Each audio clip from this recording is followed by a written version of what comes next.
Excellent. Everyone wave hello. Good noon. It's noon here on the Pacific Northwest. Good noon, good afternoon, good evening, wherever you are in the world. Welcome back to Game 2 of our Extra Life campaign. We're going to be playing Morphs in the Dark today, which is a skin for the Forged in the Dark tabletop game, also known as Blades in the Dark, Scum and Villainy, Girl by Moonlight, like stuff like that. Nightbot will have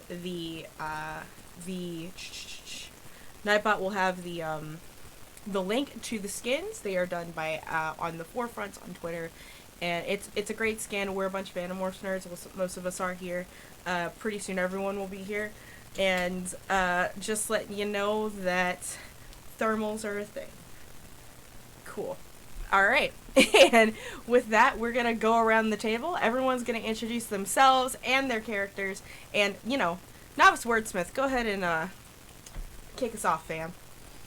Hey, I'm Sam, playing Joseph Corey, who is a college student who has got a lot more to worry about now than just, grades. A lot more, especially since, he's always 5 steps away from a paranoid breakdown because he's really good at spotting horrible brain slugs in people. I am playing a Joker. Okay. Ugh. Long and short of it. Next. Yes. All right. Hello, I'm Dan. I'm going to be playing Valerie, who is pretty psyched about this whole business because finally this is an outlet for all of that frustration and everything that, it's the 90s. She's not going to be seen as the rising football star. They're more likely to put her in cheerleading. But now, she gets an excuse to punch people in the face and knock them about. So yes, I am playing the Battleborn. Dan is working through some stuff, as are we all. Hi, I'm Lydia, I'm half-house hermit, and I'm here to play Anastasia, who is in the stream. Cassie from the books, if you know them. So someone who is quite adept at morphing, and personality-wise, she's one of the twins. Draco over there is my twinsy, and is the little bit older, sort of more overachiever type. But we'll see how that works out, considering that the last battle didn't go so well. So she's on a little bit of a nervous breakdown edge at the moment. Help me out, twinsy. Well, hey there. I'm Draku. I'm going to be playing Elizabeth, also known as Lizzie, to her close friends. I am Anastasia's twin, and I am also in a stream, so again, another Cassie-like figure. And I am the misfit of the family. I really don't like school except for the subjects I'm passionate with, and I love animals. And so I'm here to support my sis, and I guess the other friends too. They're alright. I like them. That is me, I guess. I'm Evan, I'm multi-nerd, and I'm going to be playing Tark Horse. I'm a 1997 Supercross champion from Adelaide, and I'm an exchange student, so I've come to this great city because I hear they can ride bikes pretty good over here too. And my folks are into oil, so, where is it there? Yeah, so, yeah, happy to be here. Evan was smart and got himself a cover, an alibi why he can't and doesn't have to do a Texan accent. Should have thought of that. Exchange student, it works every time. The exchange student, perfect. I'm from the state, and I don't really have an accent, so... Yeah. I It's got varied. a fucking pound every time an American tells me that. Yeah, exactly. I don't have an accent. You do. You do. No, what I mean is I don't have a Texas accent, because Texas accents are wide and varied. I sound more It's true. Midwestern than anything else. Yeah, it's true. So, with that, hi everyone. My name is Valdrianth, or Rosie Raid on the internet. Um, this is I am your storyteller for today, and if you can't tell, if you don't know what Animorphs is, it was this book series back in the '90s that put teenagers through unspeakable trauma by having them fight an alien invasion by turning into animals, and that's what's happening today. Um, so, yes, the setting is 1998, Austin, Texas. George W. Bush is the governor of Texas at the time. And that actually plays into our narrative a little bit. But hey, guess what? This is a charity stream, and we're raising money for Extra Life. As you can see up there, we are very close to our goal. Only 2 games in, with 686 USD out of 800. If we reach the 800, I will raise the goal another $100 today. So think about that. If you're interested in donating, please type !extra life in the chat. Nightbot will let you know where to go. You can click on the roster and donate to any of the players that you see there on the roster, and it'll go to their local Children's Miracle Network hospital. Mine is the Children's Hospital British Columbia, as I live in the greater Vancouver area currently. If you are donating directly to Coffee or my Streamlabs, and you want it to go to Extra Life, like, if Extra Life is like, oh, I don't want to give my credit card information, but you can go through PayPal through the other options. Just put the message, this is for Extra Life. Otherwise, I think it's going to be for me. And we don't want that. I mean, I do, but not today.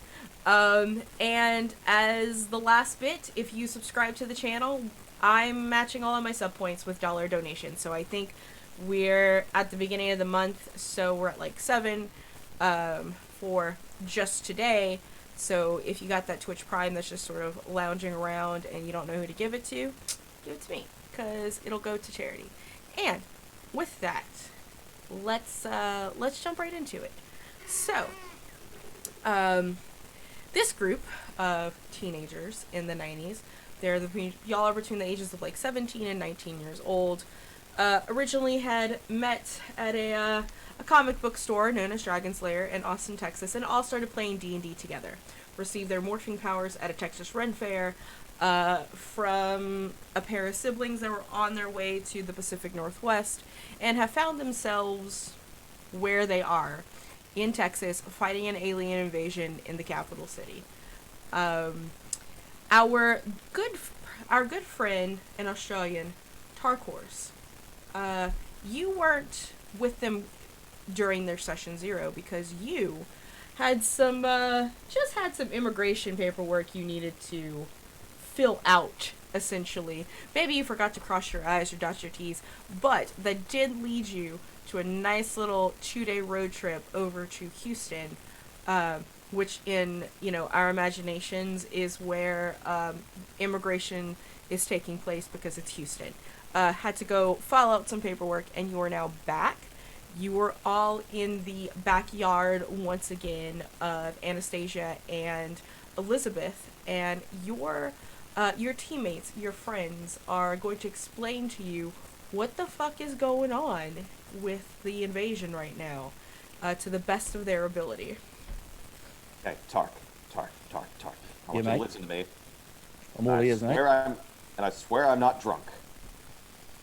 What's wrong with Time you? travel. Okay. He's drunk. He's drunk again, isn't he? No, he's look, not. He's not drunk. He's just approaching it all wrong. Okay. So look, all right. I'll break it down Joseph. step by step. Use your words, mate. Okay, so you know how we wrecked that spawning pool recently. Big old truck blew that straight to hell and so on. I lost a hand, still not quite over that. Gross. Well, I checked on one of my professors, who I know is got a slug in his head, just to see what the reaction was after that, and some stuff was going down. So we followed up on that because he was talking with a Visser. Visser 1. Yeah. So we followed up on that, and that was when I believe Valerie and Anastasia kind of managed to follow where that meeting was taking place. He got some goo injected into him. Don't really know what that's about. Important thing. Apparently, they're going to find a way to travel back in time about 10,000 years and then perfectly assimilate with humanity or something like that. I don't know. I don't like it. I want it not to happen. Yeah, nah, is that that sounds a good about summary? bad. Yeah.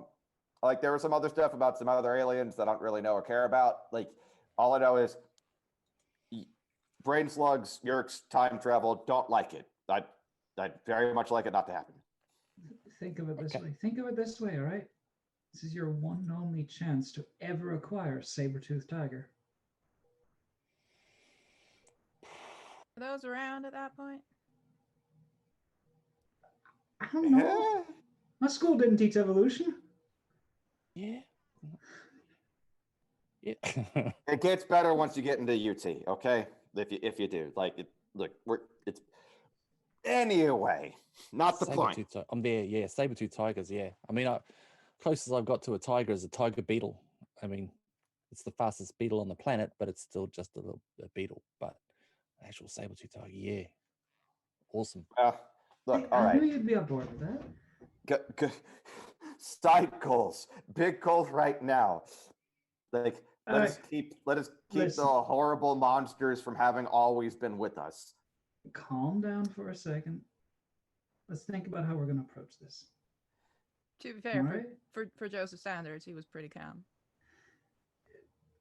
I'm actually impressed. That's not saying much. I'm sorry, Joseph. I love you, but take a chill pill, bro. Hard to chill when they're everywhere. Smoke, bro? Either way, we have to figure out how to stop them from hijacking our evolution at the start. I mean, So, you all heard roughly where they're going to be doing this, right?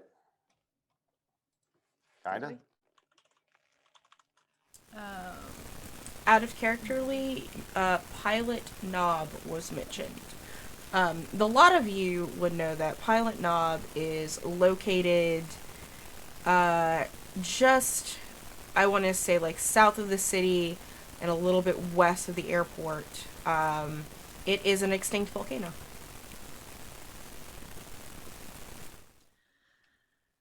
They're gonna cause an event they call Serio Rip or something. A pilot knob should be there. Should start observing. It's probably highly protected. Okay. But if they're going to cause it there, they're going to be watching the place real close, aren't they? And also, chances are, Visser 1 will be there. But that's an opportunity, not an obstacle. Right. Because killing a Visser would be real great. Yeah. right? We just Totally. we just need to figure out like what we're gonna be up at. Well, actually, we can probably assume like every Yerk in the state's gonna be there. So one's We've just here. gotta- You've got the highest ranking officers with them. I mean, I assume we're going to see like a couple of Orc Brigadier as well, at least. Called bug fighters. Okay, so how All are we big gonna want to guns. do this? Do we want to do this ambush style? I'm digging ambush style because charge through the gate style feels like we all kind of die.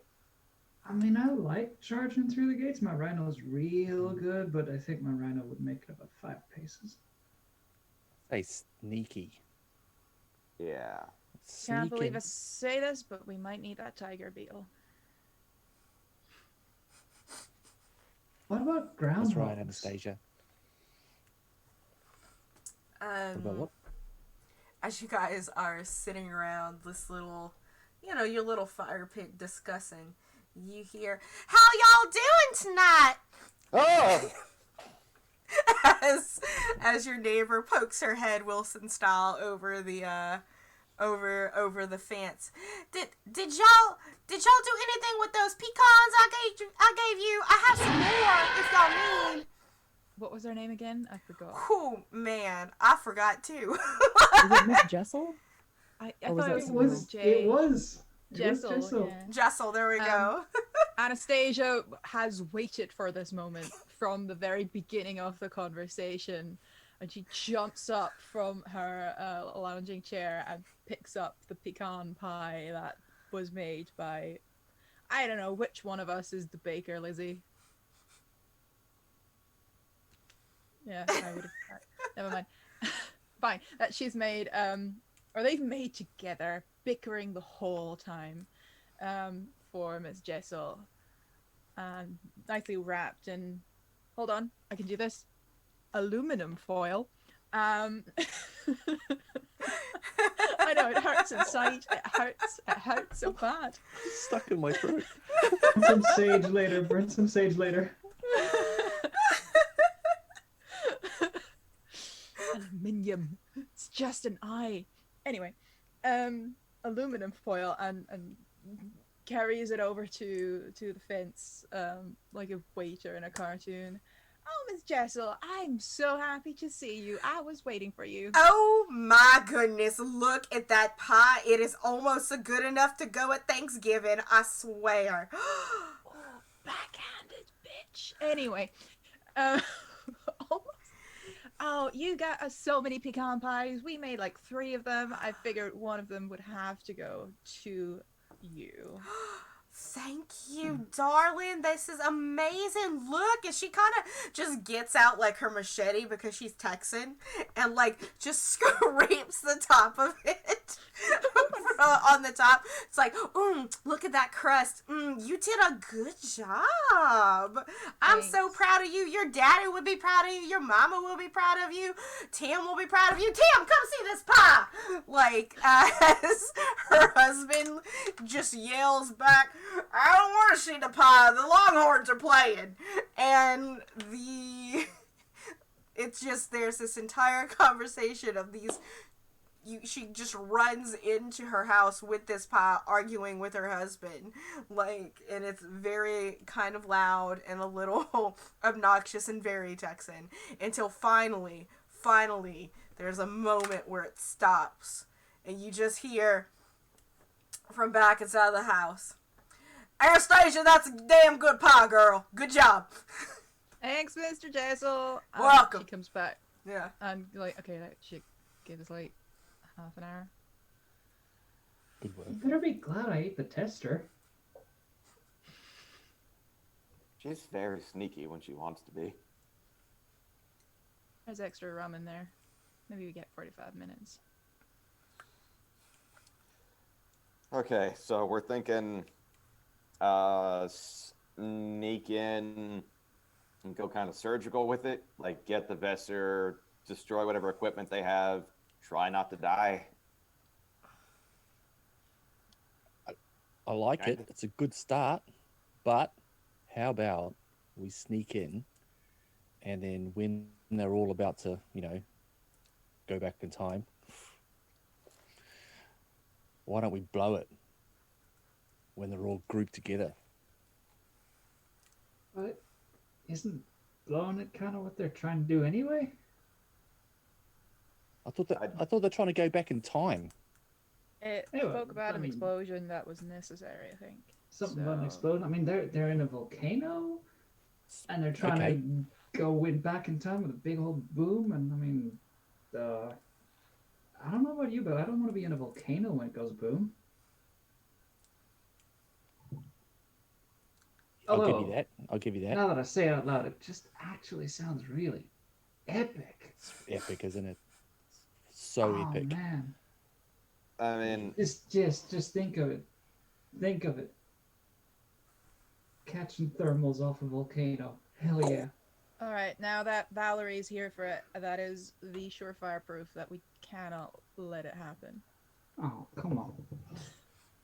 Bad idea. well, but I mean, we could kind of make something here work, I feel, because like if they need to make an explosion, and presumably it's got to have to be at least somewhat precise to get what they want. I don't know how time travel works, but we really just kind of need to make it explode in a way that they don't want, and then hopefully Exactly. it just kills them all. That's right, Joseph. That's exactly what I was thinking. And preferably get out before that happens. Yeah. Yeah, we just go faster. All right. I know we So- spotted some coyotes around the property pretty recently. If you need something fast, we could probably use those to get in and out fast. Oh yeah. Is that like a dingo? Yeah, very similar. Yeah, more or less. You'd also know, especially with you, Liz, coyotes, also gray foxes are very common in the area as well. Also some foxes too, if you'd rather be a little smaller. Sneaky and fast. I like it. Of character, real quick. Who has good reason to know about actual explosives? Like, do any of us actually know anything about making things go boom, or are we just talking shit like teenagers do? That sounds like Tinker, which I don't have. Okay. Yeah, hold on. Does it seem like y'all are going into an assault, deception, stealth, occult, social, or transport mission? Stealth, at least to begin with. Okay. Yeah. But it might morph into something else. It could. We'll see. Hey. Word. We'll see how that goes. So, if y'all don't mind, we'll go ahead. Are you going to do it tonight? Or are you guys going to do it tomorrow? What's the plan? Do we have a rough idea of when this is happening? Very soon. At least within the next 3 days, because you got your boy there, your subvisor, pretty much starving for Kendrona and using an experimental Kendrona injection on himself. Okay. Then shit, I think we probably got to do some reconnaissance just to have a rough idea of when it's going to go down. Because Okay. I mean, with something this serious, we can't play fast and loose. All right, cool. Then this is going to be a gather information roll for the lot of you. If that's the case, we'll do one of those. Who would like to go about it? Is that a specific skill, or what do you roll? You can use whatever skill that you want, and how, like, you tell me how you want to do it and what skill you want to do it with, and I will determine the like the outcome based on, it's like, hey, if I use survey, you're gonna have a very good outcome, like you're gonna have a great effect. Is how that's gonna be. Whereas, like, if you used Tinker, it might not be that great. Like, you argue what you want to roll for me for your gather information, and I will. Yeah. We should, in the preparation for this mission, have definitely people stake out the area with aerial morphs, bird morphs, making use of those thermals. And Anastasia, being who she is probably more looking into the science of time travel as far as, you know, hypothetics go, and what an explosion could have to do with it, and just, you know, a little bit of explosions 101. Does it work like it does on telly? No, TV. Or yeah, just she's more the studios kind than the actual survey kind. So if we can separate that, I don't know, to gather separate kinds of information. Yeah, I'm fine with that. I'm fine with giving you each 2 separate gather information rolls if that's how y'all want to do that. I will also say for both of y'all, you do have some sort of contact with the person that gave you morphing, so you have like a phone number for them. Her name is Danielle. And you do have a phone number to contact her for emergency purposes only if you want to ask about it. Yeah, that sounds good. Yeah. Time travel sounds like an emergency, alright, yeah. So, yay, water, it's good for you. Good for your body. Stay hydrated. So, what we'll do, so, gather informations is a fortune roll. Alright, cool. So, who's doing so we have one that's doing the gather information from, like, the study or the social, almost the social role even, since you're making a phone call. and then the other people who are scouting out the area that they think is happening, if that's what I understand is happening. Yeah. Do Yeah, believe that so. works. My I'll do a survey study is roll. 2. Mm-hmm. Oh, that's better than mine, which is only a 1. Because Valerie's definitely the sort of, I don't And want to say, definitely going there to see like what kind of opposition we might be up against. If we can see like how many people are actually gathering, because mm-hmm. if people are gonna be here, they're not gonna arrive all in one lump sum. They're gonna just dribble in, people going camping for the weekend, that sort of thing. There would be camping where this, like, it's a very extinct volcano. It looks like a hill at the most part. Mm. It's not something that is like a huge worry of ever activating again. And it's not like a tall, like, cone volcano. It's more like the cauldron type. So you're not gonna, like, there's still a town around it called Pilot Knob, and of course, like, the airport traffic and things like that. So Sorry, what was the town's name? Did you say a name? Pilot Knob. Do you mean to type it for you in chat? No, I've got it. Okay. I've got that. Yep. Pilot knob. All right.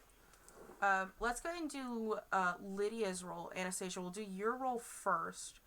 Trying to go ahead and call and try and get some information out of your cohort, Danielle. Rolled a 1 and a 6, so that is actually a success. Yes. What? Yeah. And what role are you using for that? Like, what skill are you using? That would be study for me. A study for you. All right. So with study, I'm going to definitely give this a standard effect with study. If you'd use maybe like a social, I might have given you a great effect. But you have good details, and I'll give you good details, and you will get a clarifying follow-up question on a 6. If you had done 2 6, you would get, if you gotten a critical, you would have gotten 2 questions. So yeah, you get on the horn.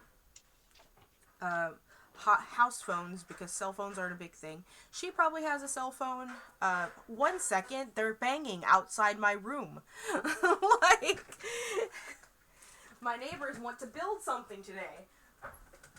Oh no. They want that pecan pie. Oh god. Came in Heard you talking about pecans. Thanks, neighbors. I appreciate you. Pecan. Some pecans. Pecans is what you keep underneath your bed. Pecans is a nut you bake into a pie. Okay. Anyway, this is serious Sign up for this business here, travesty. everyone. So, you get on the horn, dial this number. It rings for a few times, and you, let's say it goes 4 or 5 times before it answers, and you hear a familiar voice on the other end. She goes, Falcon, hello. Hi, Eagle. How are we doing? Just, made it to where I was going. Brother's fine. How can I help you today?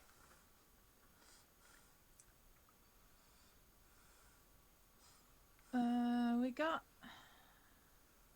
no project coming up. Seems like I can't really decipher the project notes that we were left. Something Sario. Can't really. Does that ring a bell for you?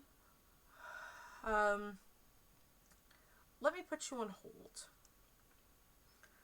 And you put on hold for a few minutes. Maybe you get the idea maybe she's trying to contact somebody else kind of thing, because she's heard of it but doesn't quite know what's going on.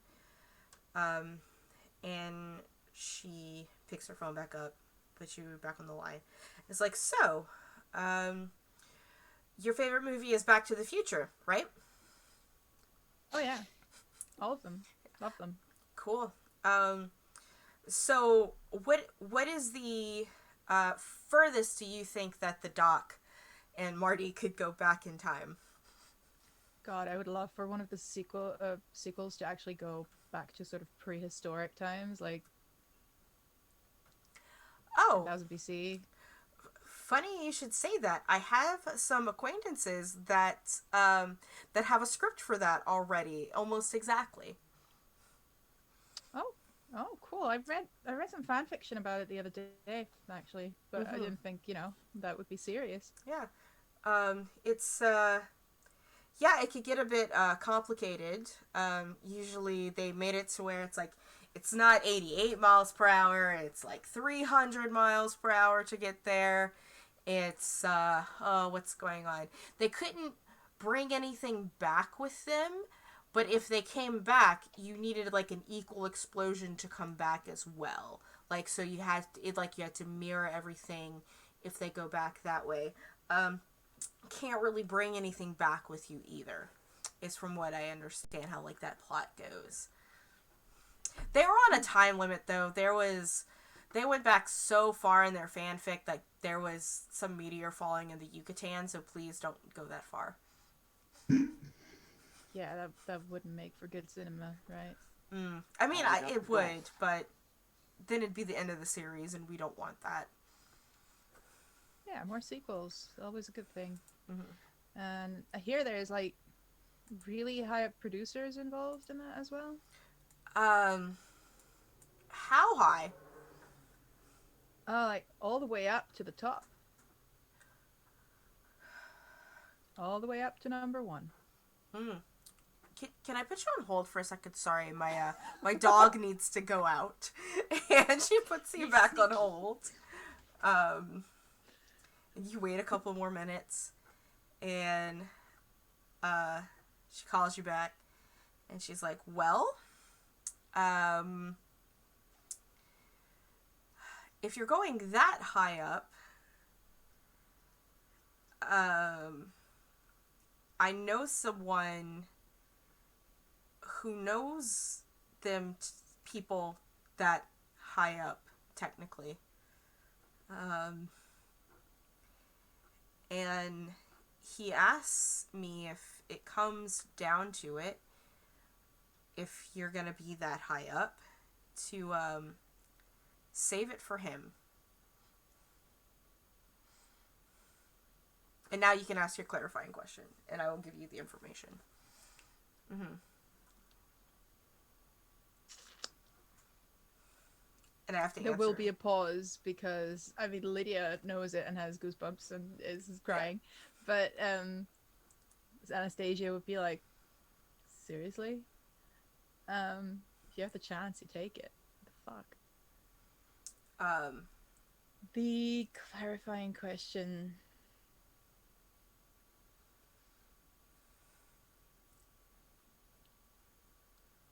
It's really, I mean, the whole franchise is kind of ridiculous, right? You just think mm-hmm. with all the forces at play, just blows up. The DeLorean would blow up in their face at some point.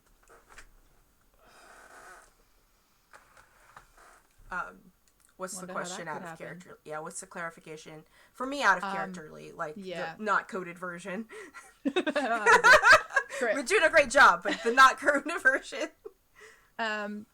She's wondering if there is a chance to rig that explosion to go wrong and take out the Yerk base. Because she's assuming that's some form of technology that humans. It's not just TNT, right? It's so. Yeah, any form of technical information on the explosives used and whether that can be sabotaged. That's the word. Gotcha. No words. So, the answer, uncoded, was that it can be sabotaged because the explosion has to be precise, if that makes sense. In that if it happens at a time that's not um, planned, things can go wrong. It's very precise in location, very precise in timing. Right. Mm-hmm. Yeah, if you can put me in contact with your people at some point, I'll check on the project. I'll follow up on the script Mm-hmm. and Yeah, I'll be your in between as normal.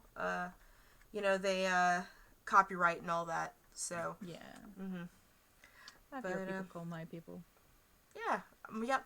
My people will talk to your people. Is that all I can do for you, Falcon? Yep. All right. Thank you so much for your help. All right. Well, you have a good luck. Thanks. Keep flying. Mm-hmm. And she hangs up.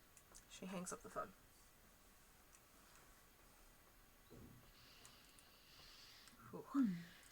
All right. The rest of you are doing reconnaissance, is what I understand. Seems to be the plan. Mhm. Okay. All right. This will be another gather information roll from all of you, and I'll let you know some of your options that you're allowed to have in your teamwork. One person can assist another with their role. You can give up essentially a single stress to give another character 1 dice. You can lead the group, where each team member makes an action roll, counting the best result, and the leader takes 1 stress for each 1, 2, 3 result. So, like, if you all roll and 4 of you get 1 to 3, that's 4 stress on the leader. If none of you get 1 to 3, that's no stress on the leader. But yeah, those are definitely 2 teamwork actions that you guys can do since there are 4 of you, if all 4 of you want to go. But yes, how are you approaching your reconnaissance? I was thinking survey just because I'm good at it, but I'm open to suggestions. Mm-hmm. Like, I was probably gonna either sneak in, like, in rat form or take hawk form and just kind of like circle around the place and try to get an idea of just what they're doing and how many of them there are. Okay.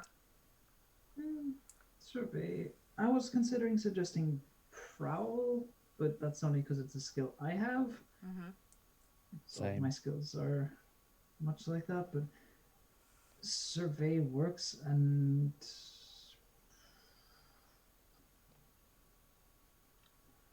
I'm Could we tempted. Could You we first. potentially break it into 2 groups, doing one from the air and one from the land? Yes. So Oh, all right. for the 2 of you that both have prowl, that might be good for y'all to assist each other, and then we could go on either land or ground or air, Mm-hmm. the opposite of what y'all are Mhm. doing. Cool. Because My I at least have a point in Yeah. survey, so Yeah. My both. suggestion for this is someone takes up leader, so that y'all all just roll 1 time, and that roll you can add to your poll or your survey, your prowl or your survey. Sorry, and if you the highest roll to whatever skill that you guys choose to use, essentially. But one of you has to say, "I am leader," so if anything's under 3, you take that stress. I was gonna suggest I can take the leader because Mm-hmm. I've got ways to deal with stress, and also stalking prey is very much Valerie's bag of tricks here. All right. So that's is everyone okay with that? Okay. Yeah. That sounds awesome. To support Valerie, do we all have to use the same skill, or like could I use survey to assist and Yeah. go prowl? So if you want to use whatever skill you want to use, Okay. if you're using I will say both survey and prowl would give you all standard effects. So you will all get like similar information from different viewpoints, if that makes sense. Okay. But yeah, the way that happens, you all just roll your skill, and whoever has the highest out of all of you, so if one of you gets a crit, then it's a crit for all of you, sort of thing, right? Whereas if there's anyone who rolls under a 3, 1, 2, 3, that stress goes to Valerie. Okay. All right, We all everyone. roll. Roll The- well, don't let me down. All right, so Rolling 2. Tark, what skill are you using? Prowl. Prowl. So you have as many dice as you have ticks and prowl. I got 3. Okay, that's good. I got a 4 As your on highest? survey. Okay. Sorry, Valerie. I got a 6. That's Ooh. good. Tark, I what got did you 2 get? 1s and a 2. 2 1s and a 2. How dare you! That's 3 Wow. stress on you. How dare you! And Valerie, what was your roll? I got a 4. Oh, 4. Okay, luckily there was a 6 going on. Valerie, you take 3 stress as your prowling companion. What animals are y'all using to prowl with? I went as a tiger beetle, but I just kept on getting harassed by local like fauna, and I spent most of the time like just climbing up trees and hiding in bushes and under rocks, and it was not a great idea. I should have kept an eye out for something a little bit more local. I'm just imagining all the Texas fauna now going around going, look at that nerd. The grackles are just gonna fucking eat you. Yeah. The grackles are just be like, yeah, maybe the tiger beetle wasn't the best. I might, if y'all acquired a coyote, might suggest coyote or fox.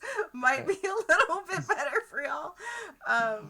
And just go hug a coyote today. Yeah, Yeah, I'll and the keep an two eye out of for you coyotes. were, for survey, were surfing those thermals, right? Yep, probably. All I right. have a hawk form. All right, cool. I have to pee real quick. We'll run an ad while I pee, but and then we'll come back and I'll tell you guys what's going on. Yeah, Be I'll right back. probably do the same. See you in a bit. Beetle. Why did I go beetle? What an Gonna idiot. switch the splash.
Hornitoads, hornitoads. They Yeah, shoot right. blood from their eyes. Oh, that's the wrong disgusting. splash. There we go. But also awesome. All right, they are. Horny toads are great. All right, looks like we are all here and we're all back and we can continue. All right, so let's go with the groundskeepers first. We'll say our prowlers first. You guys got a success, so you will have a good result and a full effect.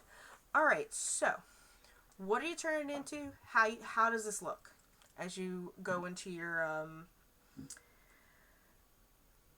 as you go into pilot knob, so to say? Well, into the mountain. great, you've made him giggle. Um, uh, since the tiger beetle isn't working out and you're just getting attacked by birds, and I've had to rescue you at least twice now. Sorry. We'll go with coyotes and essentially just be sort of like the roaming, hungry coyotes stalking for prey, doing that whole like, oh, if we see people, we'll get close and then pretend we're scared off because, they're people and we're just moving on to find reasonable prey. Maybe at some point actually go on a hunt, Get some little rodents. we're just coyotes. Nom We're just nom. coyotes out in the Rodents. wild. Okay. Right? Okay. Right, What Tark? happens to creatures that you eat? Yeah, in mate. morph form? Perfect. You eat them. They stay inside your body. Mm-hmm. Yeah. There was actually an entire book on what happens when you catch rabies. Oh, oh no! Oh, Oh, yeah. no. Oh god! the answer is to turn to something that can't catch rabies. Like, hi, we explore some things in Animorphs, guys, that that's a little unsettling at times. Don't like that. All right, so the two of you sort of begin into the brush, go into the area.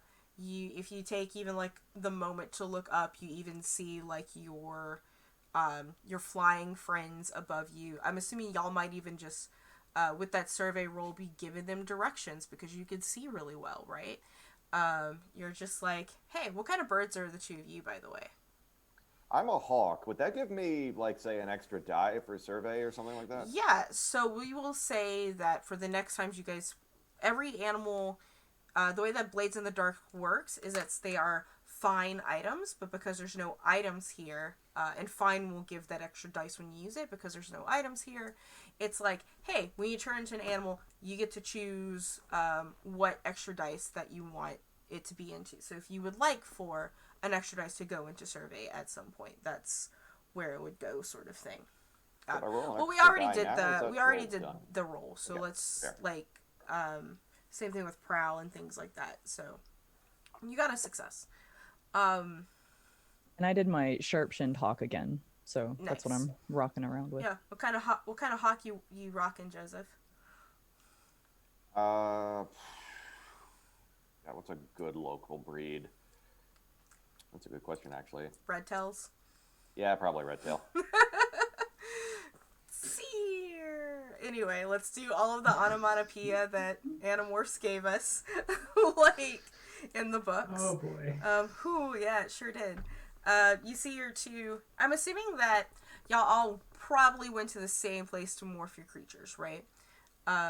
With the bird morphers, you feel your body lightening as your bones seem to almost hollow out. Your hair fibers on your mammalian body become like these quills that the feathers just sort of sprout.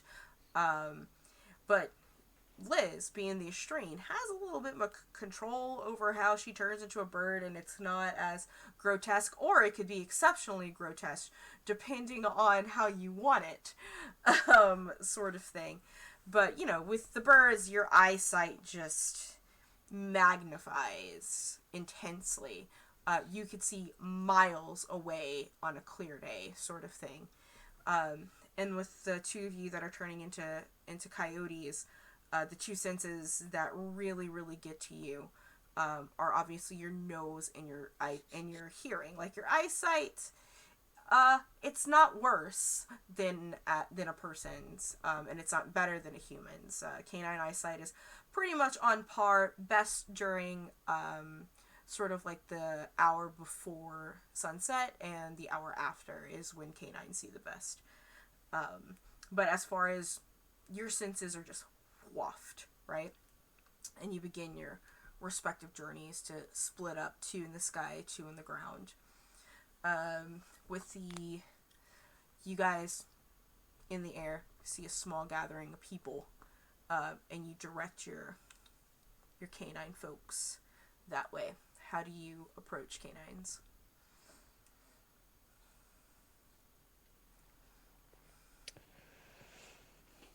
Just trotting along, keeping low, fairly low, ears high, high alert.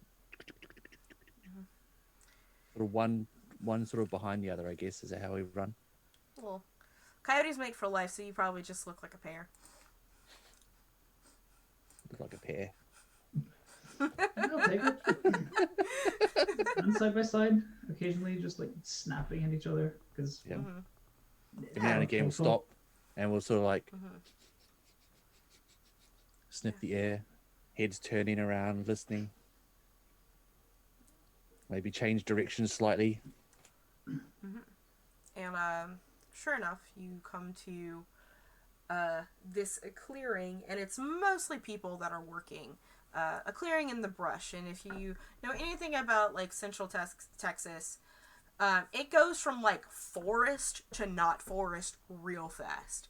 Like it goes from like these huge pine trees to, and like this is, and especially in this area, like these huge pine trees to just like these like short little mesquite type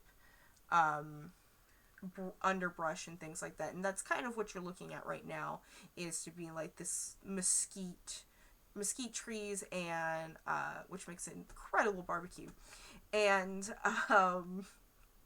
and like kind of like dry bushes. It's the fall, hasn't really rained that much, so there's not a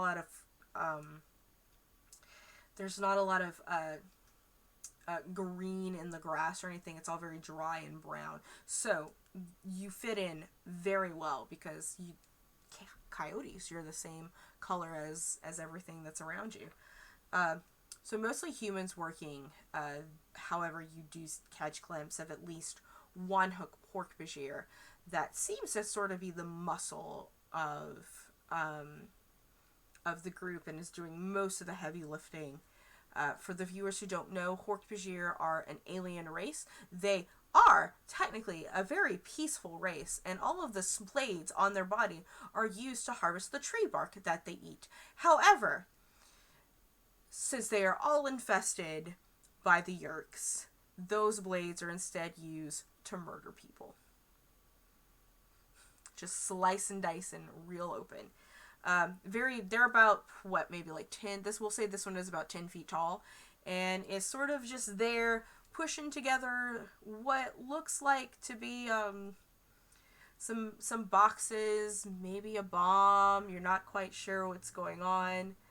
At that point, from above, our bird friends, you definitely see, where there is the clearing where they're setting things up.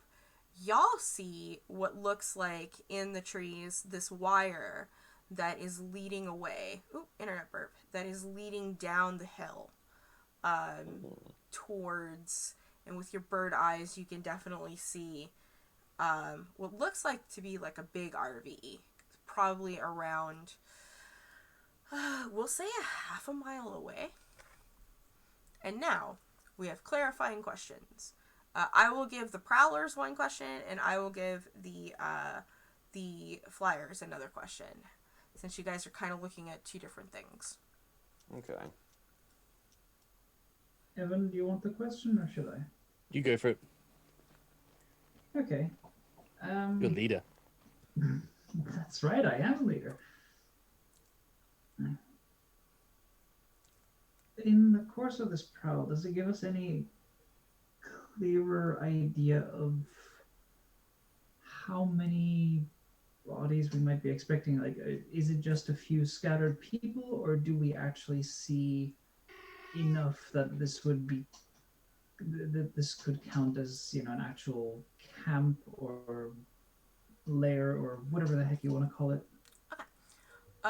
This looks like it's not all of the people that are there. It definitely still looks like they're in this setup phase. Not the we're going to explode something today phase. As far as how many bodies you can expect, we'll say that as you're sort of prowling around in the bushes, maybe there's a rat, you kind of eat it to not look like not to look like not coyotes at some point. Yum. Nom nom nom nom nom. Groundhog mine. I had rat earlier. I'm fine. Yeah, never apologize for dinosaurs. The you sort of hear with your coyote ears. What's your elf eye sees? What do your coyote ears hear? You hear, will this be enough for the few hundred that we have? And, you know, the Hork-Bashir kind of responds like this gargled voice. And it's like, this is just first time try. Second time thousands. That's what they sound like. Someone get that man a lozenge. I mean, they have freaky bird mouths. Yeah, they do. Okay, so overhearing that is going to be relayed in thought speak to the. Well, birds I think would be close enough. If we're coordinating efforts, it's going to be relayed to everyone, just saying like, hey, they're not bringing in everyone just yet. This is just a trial run. So they're waiting to see if this works, and then they're going to bring in the full party. What numbers are we talking about? They said something about thousands. For the next time. What are we looking at for this time? Couple dozen, I guess. A few hundred. Probably about 100. Oh, Yeah. Yeah. I go 100, 150. So if we This can got make a this- lot bigger. Okay. Draku, what were you saying? Well, so if we can make this trial run look like a failure, we can maybe stop them from trying this type of thing again. Because even if we blow it up here, who's to say they won't try it up elsewhere? Exactly. So if we just make it look like this is just a big old pipe dream that won't go anywhere, then Fantastic. Now for the So- flyers. I'd like for y'all to get your clarifying question, please. Okay, so stop me if you got a better idea here, but I'm kind of wondering whether or not if we should confirm that the RV is like their actual command center, which might make sense because it seems like they're setting up the bomb where our fellows are. Yeah, I definitely want to know more about that RV. So Yeah, so like if we know that that's where like most of them are going to be based, that'd be great. So I guess kind of that question mark, like just trying to figure out like whether or not like where they've set up the RV, where the like half a mile away, where like the connectors are, is like where they're actually going to be like setting up, which would tell us that where the ground team is going to be where they're going to set off the explosion. Kind of. Okay, so your question is the RV their base? Yeah, like their command center. Is this going to be where they're going to observe the results of the explosion? Yes. This is where they're going to operate the explosion and observe the results. Yes. Fantastic. Okay. These are now the answers to your gather. This is now the end of your gather information. A lot of you reconvening. Nobody gets trapped, unless you want to. And we're at 1 o'clock real quick. Nobody asked when it was going to happen. I would like to point that out. But I'm gonna give it to you. You have until Thanksgiving. So that is You're very kind. 2 days. Well, a day and a half from the day from today. You're very kind. Thank you. I am a good and generous storyteller. Yes. and we'll cherish it. Yes. Okay, so we've got 2 days to stop the apocalypse and figure out how to make a pecan pie that's good enough for Miss Jessel. You're not going to achieve that second one. I'm not gonna be trying it. That's twinsy stuff. Elizabeth and Windy stuff. Anastasia, you guys get home and there's a pie, a Pyrex pie dish on your porch. Yeah, like the Texan back and forth favors war continue. It doesn't end. Never Like, ends. Yeah, The response will be, fuck. All right, I'll take the lead on the next pie, I guess. I don't know. Get some whipped cream or ice cream with her. Just, I thought that was it. Yeah, maybe an apple pie next time. All right. So, I've heard that you make pumpkin pies as well. Is that a thing? Pumpkins. I mean, Wow. yeah. I'm gonna throw so much cinnamon in there. So much. Not the focus point right now. Like, there's a lot of meat in a pumpkin. Nah, mate. There's no meat in a pumpkin. I feel like we're having a mistranslation here. Anyway, not important. So, I would like, just so that we can kind of show off the system a little bit, I'm going to kind of go off the rails here since we're moving at a really, really good pace. I would like, if you would like, to have one downtime action per person since you have the time for a downtime action. Is that something that you are interested in possibly doing? Furious pie baking. Furious I have pie baking. so much stress. Please let me See, remove it. someone has a lot of stress.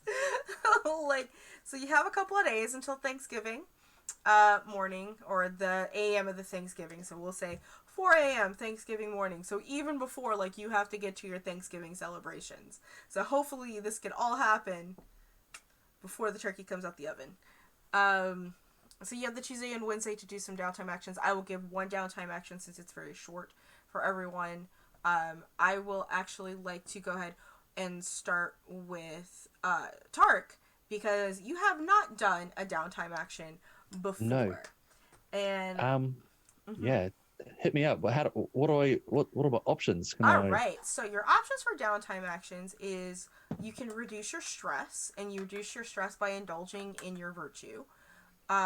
If you overindulge, though, there are consequences to overindulging. So if you don't have more than 6 stress, I don't recommend doing that. No, I don't think I haven't got any stress. Have I missed something? I thought I'm not a I had told stressful you person. I wanted you to roll a d6 for your stress. Should we do that now? Yeah, I did. I thought I had requested that, and I totally forgot. That's a 1. I remember that, huh? That's a 1. It's a 1, so I'm you rolling only a have lot of ones one. tonight. You only have 1 stress. I would not recommend it. Okay. You can, because you would have to roll, the math in that is awful. And the reason that I'm having him roll 1 and the others roll 2 is that we assumed that you did downtime actions in Houston to reduce your stress. Otherwise, but you can The sites. Yeah, you can reduce stress. You can train a skill. Which is, if you want to, if you look at your insight, your prowess and resolve, and you have the little ticks of the experience next to those, you can use one downtime action to train one of those, and if you fill it up, you can put a new tick in any of the skills below that, sort of thing. You can assist someone else in their relaxation and downtime. If you have some of those abilities, you can help them with their downtime. You can start a project that has a clock on it. So it's like, man, I really need to work on that. Well, you're not the DM, but maybe you need to work on your character sheet. I don't know. Or you can acquire a new morph. Ooh, yeah, maybe. I kind of feel a bit responsible for adding to Valerie's stress by going as a beetle when that wasn't probably appropriate. So maybe I'd like to assist Valerie in reducing their stress, All right. if that's possible. Cool. So you're gonna hang out with Valerie Yep. for the next couple of days. So you go ahead and take a stress, and Okay. Valerie gets an extra dice to their roll. Cool. So do I add stress now? That Yes. stress? Yeah. Go ahead and add a tick to your stress. If your stress Okay. bar fills up, you take trauma. Trauma Okay. cannot be taken away. Okay. Trauma's permanent. I'm alright. I'm on 2. I'm pretty Yeah. pretty stress free. Yeah. You're good. I mean, All right. smoke a lot of weed, Right. so we're good. So Valerie, are you going to reduce your stress? Oh, you bet I am, because I am just 2 away from trauma. Oh, go ahead. So you take the I believe, how did this go? I'm looking at my cheat sheet right now. I got a little bit of a heartburn, y'all. I was gonna just indulge in my virtue, which is fun. That is true. So I'm just looking at the exact rules again real quick. Resistance roll 6 stress, blah blah blah. Just got a quick question. Am I able to try and sneak some weed into the pies? God, edible pies. Oh my god, do it! Do it! Oh no. Lydia says, "Do it." Anastasia will smite you. Cause let me tell you something about Texas weed in the 90s, yo. It ain't great. Well, the funny thing is, I've come from Australia, and my mum does hydroponics, and Oh, I've got man. access to some sweet shit. Fucking do So, it. Do it! This ends with our Lizzie death, would let you. but She'd the let you neighbor sneak it in. high Mm-hmm. as Dude, fuck. that's- I think under the line it was a good result. We're gonna survive the mission, but we will not survive the neighborly wrath. right? Oh god. This is our undoing. All right. That Australian So, kid, he's bad. to indulge in your virtue, to reduce your stress, Valerie, you roll Yep. your weakest attribute rating, and you take the number from that and delete. So your attributes are the 3, and your skills are the 3 underneath them. So which is your My weakest attribute is resolve. is resolve? How many dice do you have in resolve? 1. 1. So now you have 2 because of the Yay. assist. Which is good. Mhm. And basically, what's going to happen is Valerie is going to take Tark, and you and I, my friend, we are going to an arcade. We have a bag full of quarters, and we are not leaving until you and I get the high score in House of the Dead 2. Oh, yes, sweet. I'm so fucking good at that. Just you wait. And you feel free to be stoned out of your gourd while you do it. Oh man. Again? So yeah, let's roll this die. Well, that's 5. Yeah, you rolled 2 of them? Yeah. Okay, and all right, cool. 5 is a total, lot. so 2 5 and a is a 3. good number to go ahead and take off your you are now reduced down to 5 stress. Awesome. Did Yay. you have to wear helmets in back in the 90s on motorbikes? just a quick question. Yes. In the 90s in Texas? Yeah. I think in Texas it was definitely a law. Mm-hmm. Okay. Some places it wasn't. State by state it wasn't. Like I know in Louisiana it wasn't. It's definitely a good law because Yes. drivers here and all over the place are crazy and the Texans are asphalt is insane. harder than your head. Yeah. Texans are insane, and it got worse when California moved to Texas. But hi, we love Californians. Just move back to California, please. So it's a joke, in the state. So, all right. So that is Anastasia and Tark. That is yours. Let's go to Traku. What do you want to do for your downtime action, friend? So I jokingly in chat was mentioning about like pumpkin pies, but I mean, if Anastasia is up for it, that could be some nice little family bonding time of just immersion is my virtue, and so just really going at like this happy family, like really enjoying,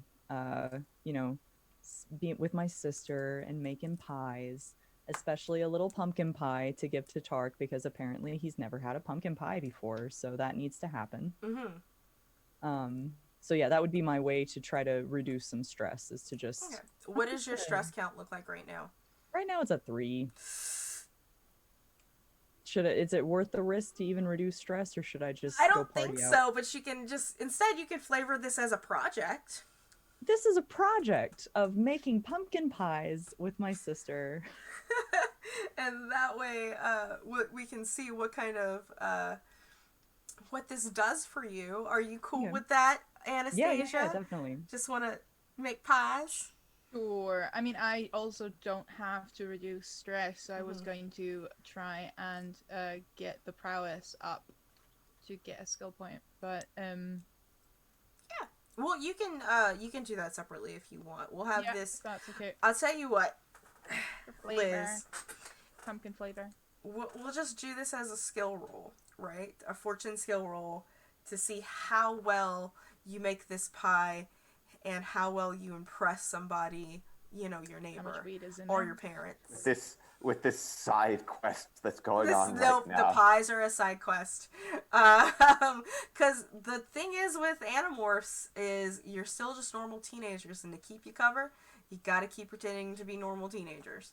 And this ongoing just like hospitality war. Like we're exaggerating this only very slightly. Like this happens down here. We're all not the exaggerating at all. So, No, Liz. that's not Texas exclusive either. I'm Yeah. imagining this is much like the sort of Midwestern politeness wars.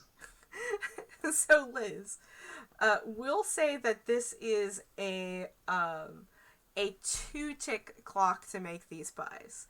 Okay, and that's how like the projects work. So, depending on what you roll, you could finish it and make it into amazing by filling up both of your ticks, or you can not do a great job and it'll be the worst pie ever. Okay. So what skill would you like to use to make this pie? Could I argue a tune? Huh. So I would like to. Here's my argument, and again, feel free to just shoot me down. That's fine. My argument is that our mom makes the best pumpkin pie. Okay. So I am trying to emulate how our mother works in the kitchen, and I'm just really focusing in on like, okay, she says a pinch, but she does this, and like really try to just exactly imitate how my mother makes a pie. So, I'm going to let this happen because you're in a stream. So, because you have a certain natural ability to reach certain codes of DNA. And attune is the morphing thing to keep. So, we can say you're trying to attune into your own genetic code to see whatever makes your mother make the best pies, if you can tap into that. Yes. The Perfect. genetic proclivity for pie baking. Yes. Heard it here first. Just science. Because why not? Oh my god. Why not? Anastasia will at one point just look up from whatever she was doing, like, you keep sounding more and more like her. It's scary. Stop. I don't know what you're talking about. She just keeps mixing. All right. So that was a 4. Okay. All right. So let's see what a 4 gets you. How many ticks a 4 gets you? I think it gives you at least 1. If not, project. Suffer. No, that's protect, not project. Searching my projects. Ooh. Okay. So we'll say that it's a great effect. So, with a 4. Clear goal. Just reading up, guys. Sorry. It's alright. Who cares? So with the 4, not the worst. but you're having some hard time finishing this pie. It's just like, you keep doing that thing where you open it up and you stick the toothpick in and you pull it out and it's just not ready, and you don't quite understand while it's not ready. Lucky for you, Liz, your mom comes home from she had been out.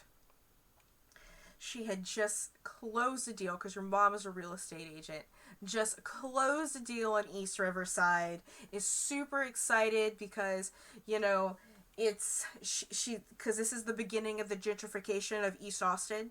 But like incredibly excited. She closed this deal and she's like, "Oh my, what is that? Liz, are you trying to bake? Liz,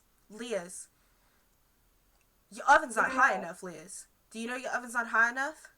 Oh, This is on 350. This should be on 450. Of course your pie's not. Honey, don't worry. I got you. Don't worry. Stand back. Go get mama some wine, please. The Chardonnay, it's cold. It should be in the fridge. okay. We're celebrating. What are we celebrating? I closed a deal on this adorable little duplex down Riverside and Altworth. They're gonna tear it down and put some apartments for student housing. That sounds like enough reason for a Chardonnay. Absolutely. Y'all can have a little bit, just a little bit. Y'all aren't, y'all are only 17 years old. You're not quite there yet. Like, once you turn 18, I will take you to the bars, but, you're in my presence, so it's fine. So, my glass, divide that in half and make y'all each a glass, okay? She pours like a big glass for mom. Amazing. And then pours half that amount in a couple of cups for us. She kind of she is too busy on this pie to care. My God. Because as soon as she gets the wine, she's just like, yes, I'm into it. I'm into making this. It goes great with the pumpkin spices. And sure enough, she pulls it out after like another hour and it cools down. And she kind of gets her toothpick and she pokes it and she looks it and, I taught you well, honey. This is delicious. Now, we're saving this for Thursday, okay? Unless you want to make another one, we can just dig in right now because, it's a good pie. I wanted to make one for Tark because apparently he's never had a pumpkin pie before. Oh, your Australian friend. Oh, of course. Are you inviting him over for Thanksgiving? Because I just need to know so that we can set an extra plate. Oh, actually, I think we were going to Valerie's. Yeah, because Anastasia and I, it's a friendsgiving thing. But we'll be back later. She just looks. She's like, Mom. You do realize who's coming to our Thanksgiving, right? We'll be there. It's just The governor is gonna be here, and you don't. Yeah, but Mom, that means you're busy and Dad's busy, and you really don't need a couple of teenagers in your house sulking. Because let's be honest, you're gonna talk politics. You're talking politics every time. You always promise us. You heard he's running for president, right? And then you're gonna talk politics. Okay. So we've got Tark here, who's never had. Mom, he's never had a Thanksgiving. He's never had a pumpkin pie. I mean, yes, bring him his. Okay, here's what's up. Do you want the weird Australian here? All right. Here's what's up. I got you. Okay, y'all, because this is what happens. You know he's a liberal, right? Y'all, listen. Australia has their own little things. It's fine. Like, that we have to teach them the right way. Anyway,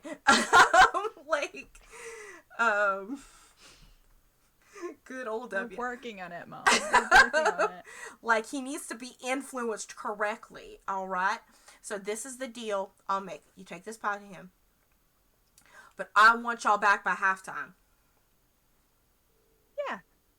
Yeah, we can do that. We can do that.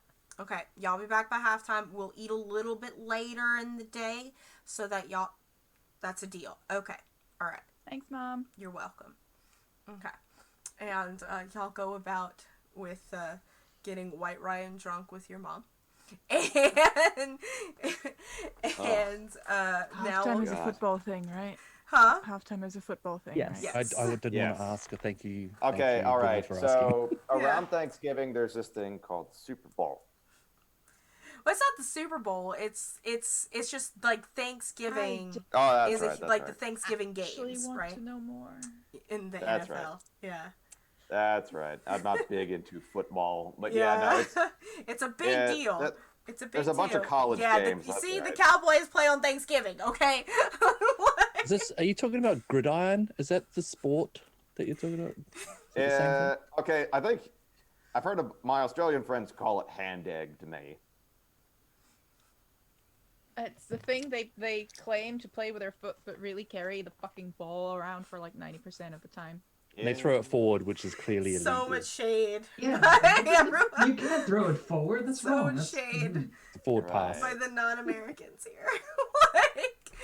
All right, so what Joseph. did you do getting 3 non-Americans into a game set in Texas? 3 non-Americans and 3 Texans. Like it's Look, we've Gonna end got in blood. we've got at least a 50% Texan ratio. We're good. We We're are good. the setup to a corny joke. We've true. always been that.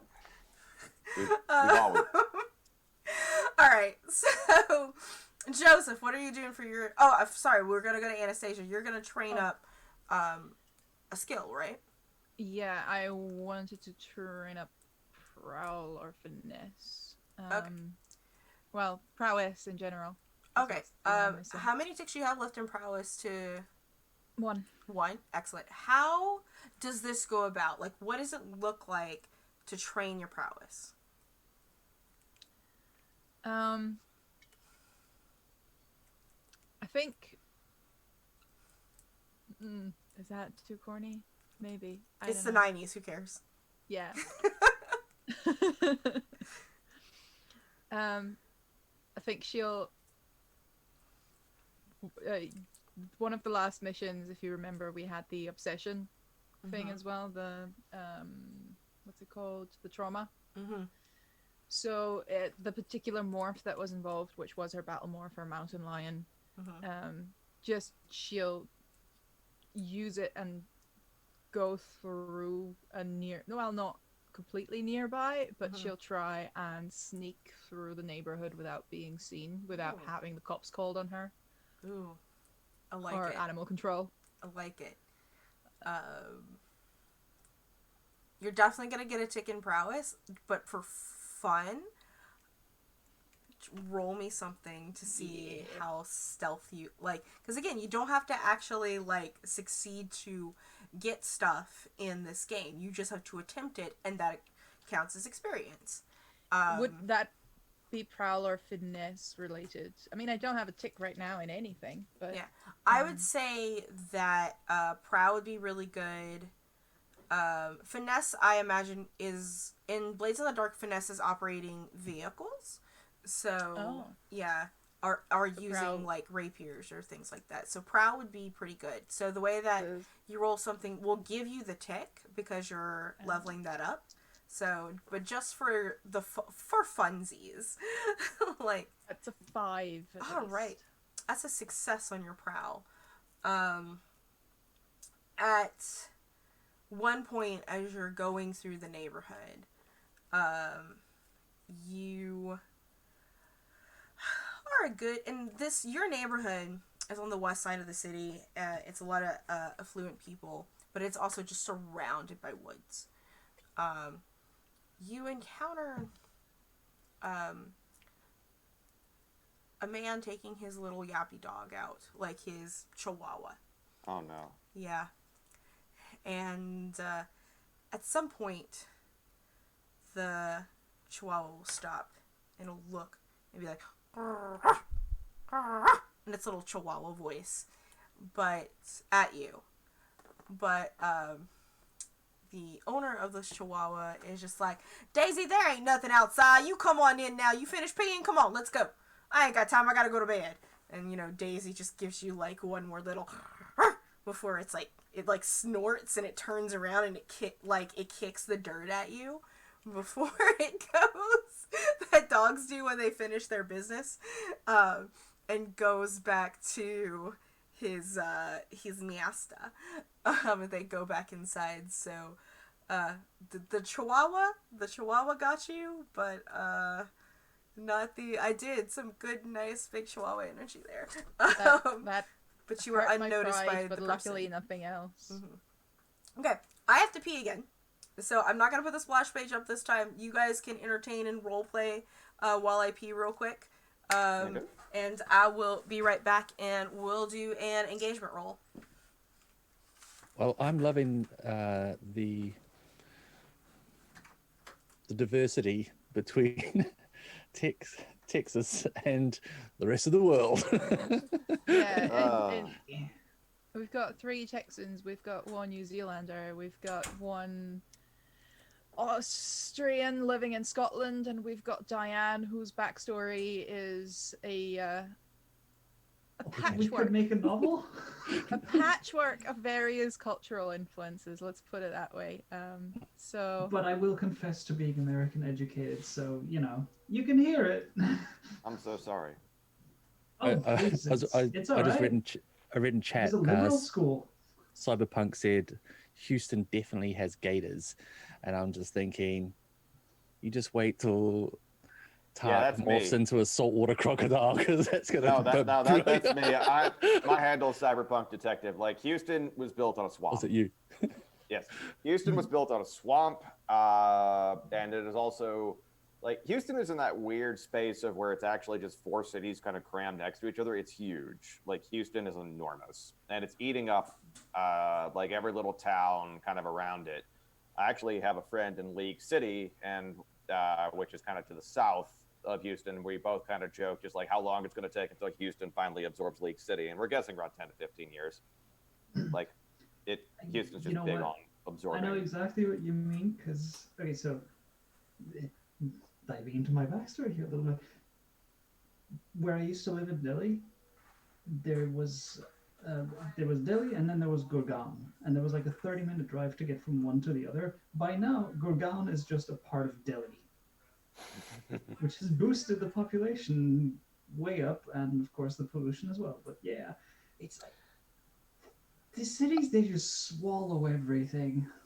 Yeah, well, I mean, Houston's pollution can't get much worse. Like, it's the Houston Ship Channel is just like, man, we're like a bit over 50 miles away from the coast, but we really want this to be a port city. I know. Also got me some water. Canals. Water's good for your body. So, Glass number 3. so the closer you are to the ship channel, like, the worse the smell gets in Houston. But at least we're not Beaumont. Ooh, Beaumont stank. That's where a lot of the refineries are. Yeah, Beaumont stank. That Beaumont stank. That's It just don't that's stank, a it stank. term. Okay. I'm gonna have to look that up, but yeah. So we got our downtime sorted.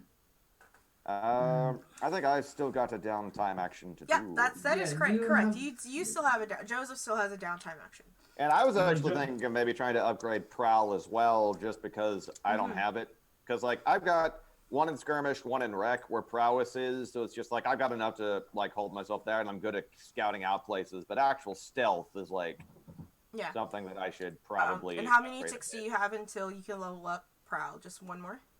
Just 1 more. I got Alright, 4 cool, yeah. last game. Yeah, absolutely. That sounds like a great idea. And what does it look like for you to train your Prowl?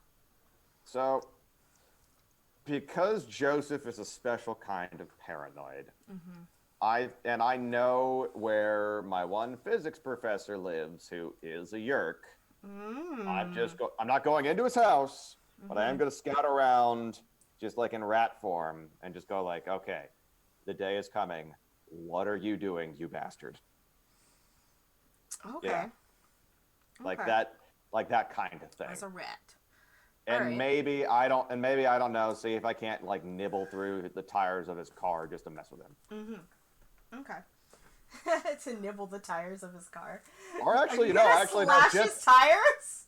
actually, no. Even better. Just crawl up as a rat, find his brake pad, and just go like snip. That's Because hilarious. I mean, this is Animorphs. Like, Yes. we are basically doing terrorism for the sake of all mankind. I will Okay. murder this guy. Okay. And sort of how we did for everyone else, just for funsies. Go ahead and roll me proud to see what that looks like. What kind of happens to you while you're on rat form, doing this? All right, so I have 0 prowl currently. Well, you're training it, so I'll give you the 1. Cool. And in rat form, like we already kind of like gave a benefit to survey while in rat form, but would rat also gain a benefit in prowl? You only get 1 benefit per animal, so we've already Fair said enough. that your survey was there, so prowl is not. Fair enough. Okay, let's see what we get. 5. All right, 5 is a success. You are able to do these brake pads on an issue. You're not electrocuted. But at some point, as you're just sort of, maybe you're trying to turn back at night. You're going to the little wooded areas in this neighborhood to be better. As you're turning back, and you're about halfway, and you're this weird splinter Jim Hansen version of a rat. Like, you kind of get dive bombed by an owl. Yes.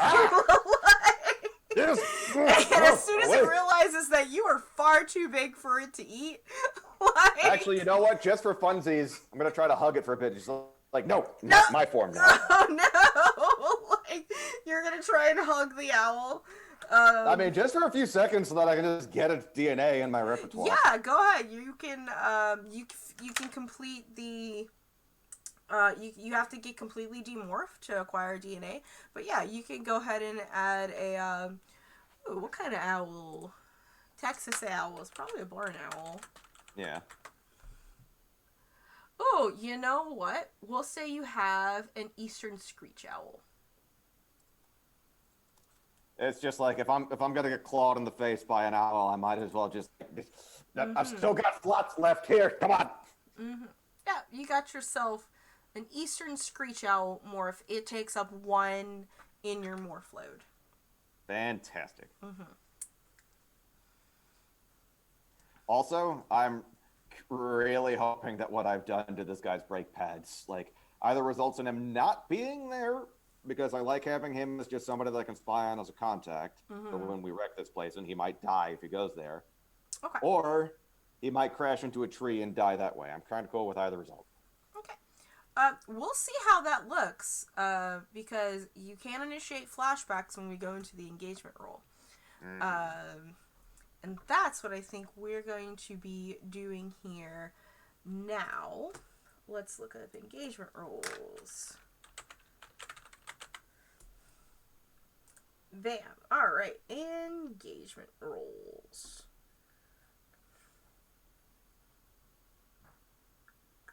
Alright, so, 1, who's going to do the roll? It's a fortune roll, so no skills are being used. I mean, Draco rolled a 6 earlier, so I kind of want to... So get Dracula I'll on do this. it. Yeah, All I'll right. give it a shot. I'll You're use not the one a who gave me different. 3 stress. Alright, let's see what kind of advantages and disadvantages we can get. Alright, so you automatically get 1 dice. Advantages. Does this operation, is it particularly bold or daring? Alright. I'd think just argue by- yes. Yeah, by its very nature, really. Okay, cool. That's 2 dice for sure. Does the plan's detail expose the plan, which is to sabotage the explosion? I think that's what we've decided the plan was, right? Yeah. Okay. Does the plan's detail exposes a vulnerability of the target or hits them where they're the weakest? You know, considering Visser 1's going to be observing this, and if we can make this go off especially well, might get like a bunch of high Yerk command just blasted. Okay. Smush 'em. I wouldn't necessarily say that like we're gonna hit them where they're weakest, but I will say I feel like we're hitting them unexpectedly. Okay. If Visser 1 is there, we will weaken them significantly. If Fisher One is there. Yes. Unfortunately, you don't know if it's going to be there or not, so I don't think I can give that one to you. Yeah, fair enough. Did your friends or contacts provide any insight? Absolutely. The target is not a lower tier than y'all. It's probably above you. There's no district modifiers, so you have 3 dice so far. So let's look at your disadvantages. Is the operation overly complex or contingent of many factors? I would say since you're trying to just sabotage an explosion, it's not complex. If you were trying to rearrange the explosion or anything like that, like try to also like travel back in time yourselves, then that would be a disadvantage for you. Is the target strong against this approach? Have particular defenses or preparations against this? This is something Depends I on have how to. much you This is can something tell I us. have to answer in my Yeah, head. like, would they be prepared? Do you mind if I give some input on this one? Go ahead. We did just absolutely wreck the truck that was carrying what was supposed to be their Kandrona pool. So they know someone's out to get them, and they're probably at least partly prepared for maybe not us directly, but Not they would be necessarily prepared. Okay, I won't take I mean, we anything did off. get the heat down on that, to be fair. Yeah, I think it would be good. yeah, I we won't got the heat distract down. anything from y'all. However, the third prompt in here, yes, I will detract from it, but I'm not going to spoil it for you. The target is an equal tier as you, as far as you're concerned, so no distract and no district, so you get 2 dice. Okay. 2 day. That's a 5. A 5. Fantastic. All right, mixed results. You're in a risky position when your action starts. Okay. So to kind of give you guys the position rules, there is the control position, the risky position, and the desperate position. If you rolled 2 6s and got that crit, you'd be not just controlled, but you would have also like got past the first obstacle without any issues. And risky is that as of right now, all the obstacles are there. You're not necessarily noticed yet, but as far as this goes, this is where y'all kind of take the wheel and tell me what y'all are doing. Oh, real quick, I need you to declare your morph load, please, because you decide which animals you're putting into your DNA at this time. Without you decide that now, before you go into the action. So how many do we have available to us then? I believe it's 6. Okay. 6 total, yeah. 6 total. I remember some bigger morphs take up 2. The like things like whales and shit and humans, like sentient creatures, will take up 3. Would you say that boar takes up 2? Because they're big. It's a battle morph, yeah. I'll say the boar takes up 2. Cool. All right. Because I did have that, so all right, I'll just list boar as the second one, just to have it. Yeah. Answers my question about the rhino as well. Rhinos too. Like if it's your battle morph, like a large carnivore, or herbivore, it's 2. And sentient creatures would be 3. That's my rule. God, now I'm trying to figure out how Joseph got a boar to sit still long enough and not gore him. You probably shot it. Like they're multiple times maybe. They're tough and angry. You just have to launch yourself from a tree or something, because once you touch them, they get into that trance anyway. Yeah. And then you have like 10 seconds to get the fuck out of there. Yeah. God.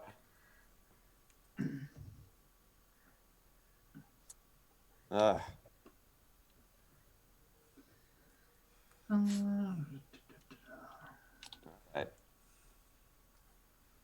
So let's make a bomb go off poorly. Okay. Yay! All right. How do you approach this? Which direction are you approaching? What time of day are you approaching? You do know that they're supposed to be having things go off around 4 o'clock Thanksgiving morning, so what's how you guys going into this? What's up? A good question. What are we thinking? Sneaky. Sneaky? How protected, or obviously protected, was the area when you did your reconnaissance? Well, they got a number of people. We're told that there's probably going to be 100 or so people there, and there's definitely at least one Hork Bajar. At least one. So probably more. But we also know that the command center is about half a mile away from where the explosion is going to be. So there's probably going to be differing levels of protection depending on site of explosion and where they're observing the results. Do we want to try and get the people who are observing said results towards, say, more of the epicenter? Do we want to see if we can drive them there and then go poof?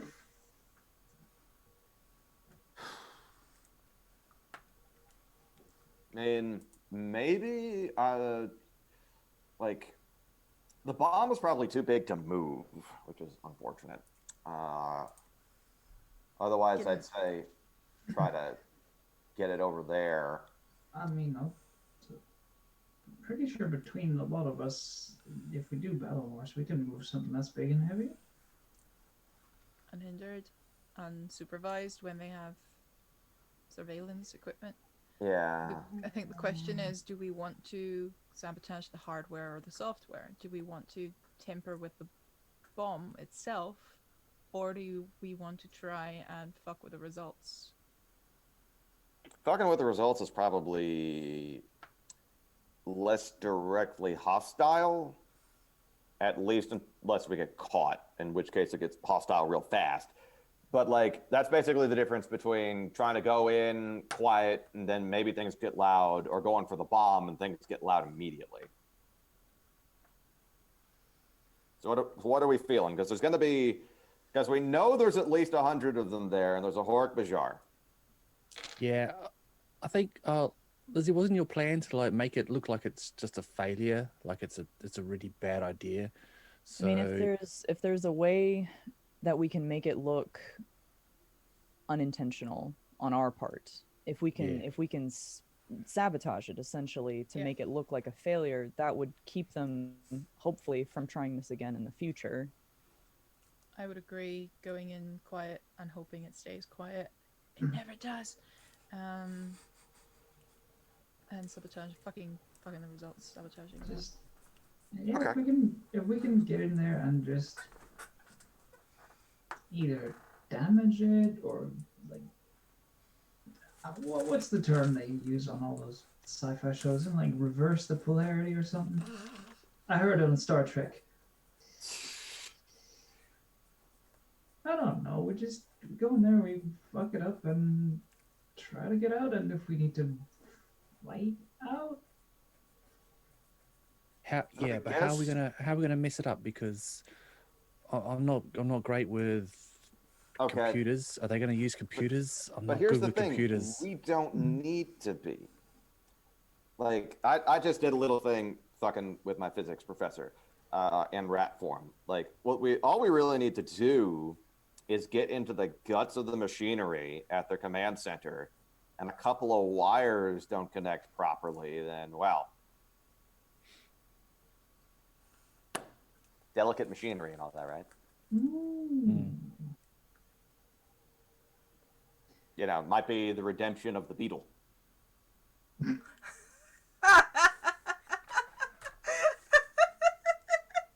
Yeah, Could be. I'm sorry. You weren't quiet over the telepathic link. We overheard in the air. I'm sorry.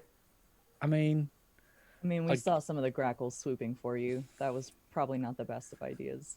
I saw you when you with your judging bird eyes, and you know.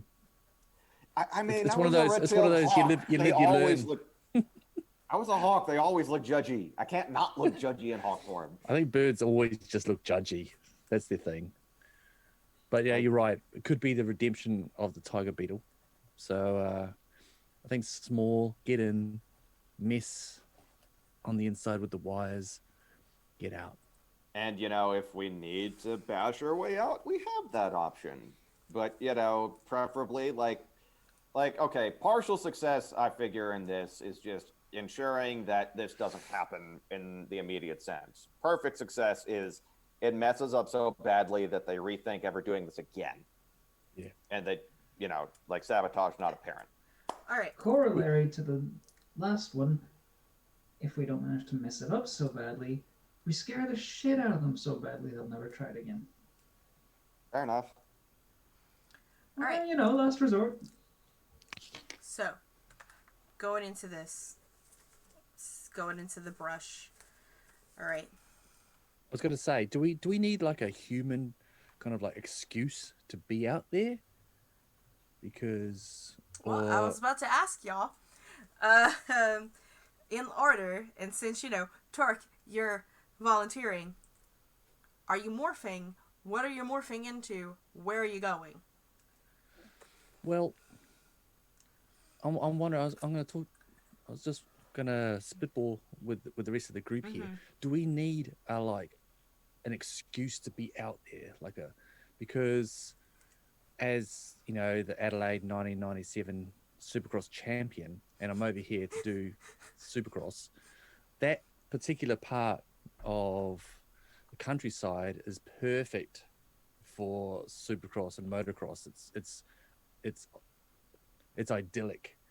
Now we need somewhere to practice, and I'm just thinking, me and my buddies, we'd get the trailers out there. We're just razzing around. We've got somewhere to set up and practice, and we could use that as an excuse to just be out there. I'll just interject real quick.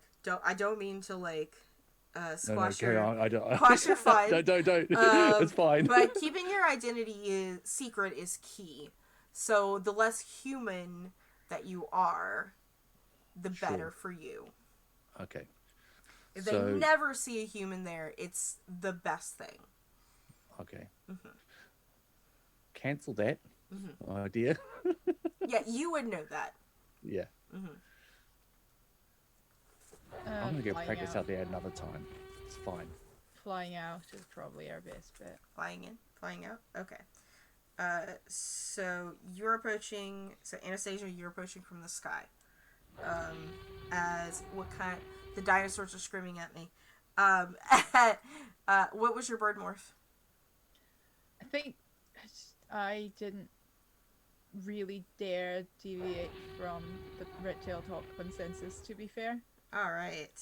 But again, we probably shouldn't be all the same. I have an owl now. Are you going in as an owl? I mean, it's gonna be dark, so yeah. Okay, so we have. I figure owl and night vision's pretty sweet. We got two flyers as a red tail and an owl are approaching. Liz, what's your plan? How are you going in? So I think I'm going to escort Tark as an armadillo. And I figure he can just cling to the underbelly or something, and I can just shuffle my way over to that RV, because that should be pretty inconspicuous. Armadillos are so cute. They have leprosy. I know. It's okay. No. It's not in the DNA. It's fine. You don't have leprosy. Yeah, healthy one. All right. I just like armored critters. It's true. So, Tark, are you going in as a beetle on the armadillo? Is that what I'm hearing? I quickly morphed into a galah and was mocked by... Oh, God, you don't know. So a galah is like an Australian parrot. But I looked about and I was just like, it's just the beetle thing all over again, isn't it? And then changed into the beetle, and I'm just gonna maybe grab a ride on with someone local. The armadillo, yes. The armadillo. Yeah. I love it. All right. Okay, I'm assuming the owl morphed first so that he could keep an eye out for the rest of you as you're all turning into your animals. And Valerie, how are you approaching with what animal? bearded lizard. All right. Are you also riding on the armadillo? No, Armadillo no, that taxi. thing. Okay. We're trying not to attract suspicion here. I mean, frogs taxi on like gators. It's fine. Yeah, but like armadillo with a lizard on top, with a beetle on top, it's starting to feel a little like a circus act. Okay. This is adorable. Not It's traumatizing adorable, at no. all. Yet. Um, Yeah. Just All right. sticking close, maybe occasionally shuffling under the armadillo to get that shade. all right. I'm assuming y'all are going to try to make your way to the RV or to the bomb itself. I think we're aiming for the RV, and we're aiming for the RV just to like whatever equipment they have. We are going to try to subtly just wreck it. Okay. All right. And we have our two flyers essentially giving directions and keeping lookout, right? Seems like. Okay. So approaching this RV, what roles are you guys doing? Your morph clocks have started. What does that mean? If you have fill 2 up the hours. clock, you get trapped as a tiger beetle forever. No. Yeah, on like that there's a Yeah. time limit on how long you can be at a morph in any one particular moment. Yes. And that time limit is 2 hours. And that time and if you limit is don't- 2 hours. Hey, If you Siri, forget set to a shift back timer up, for you're 1 hour 58. Now I don't know how long you have. Like, does it reset immediately once you return to human? Or Yes. Yep. Yeah, as soon as you turn to human, it resets. You can't turn from one animal to another animal either. So if you're a tiger beetle, you can't jump to your whatever you used to fight with, your kimono dragon. I don't know what you chose, but if it's not a kimono dragon, I'm very disappointed in you. Man, it'd be so cool though if I could just turn into a boar mid-flight. Just call Yeah, it hand yeah, drop.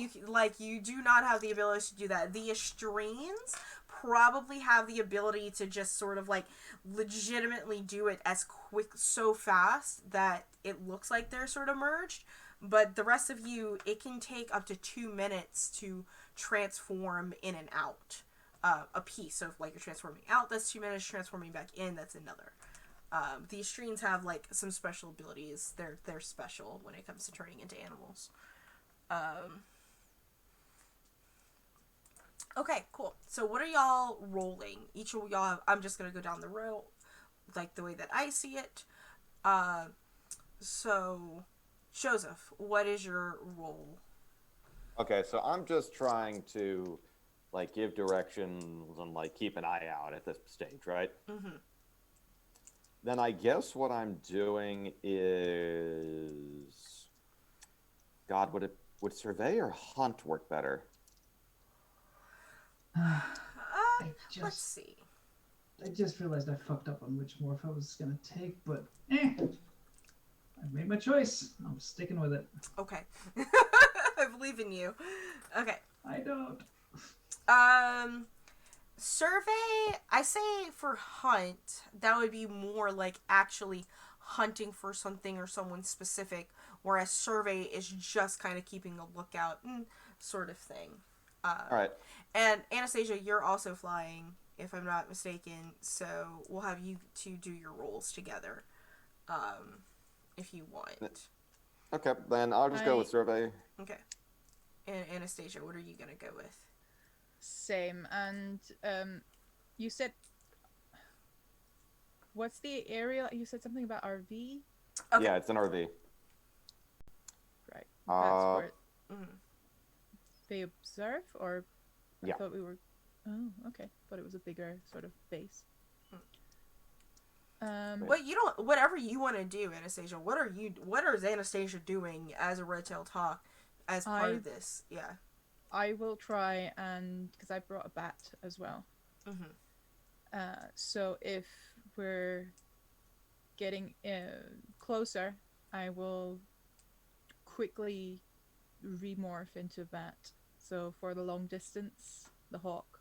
Okay. And for the actual surveying, the bat. Or Okay. We'll the just say that location. y'all were probably close enough to turn into the bat to begin with. So. Fair enough. Yeah. So your morph clock starts at a bat. All right. So we have a bat and an owl instead. Okay. Are y'all looking for anything in particular? Uh,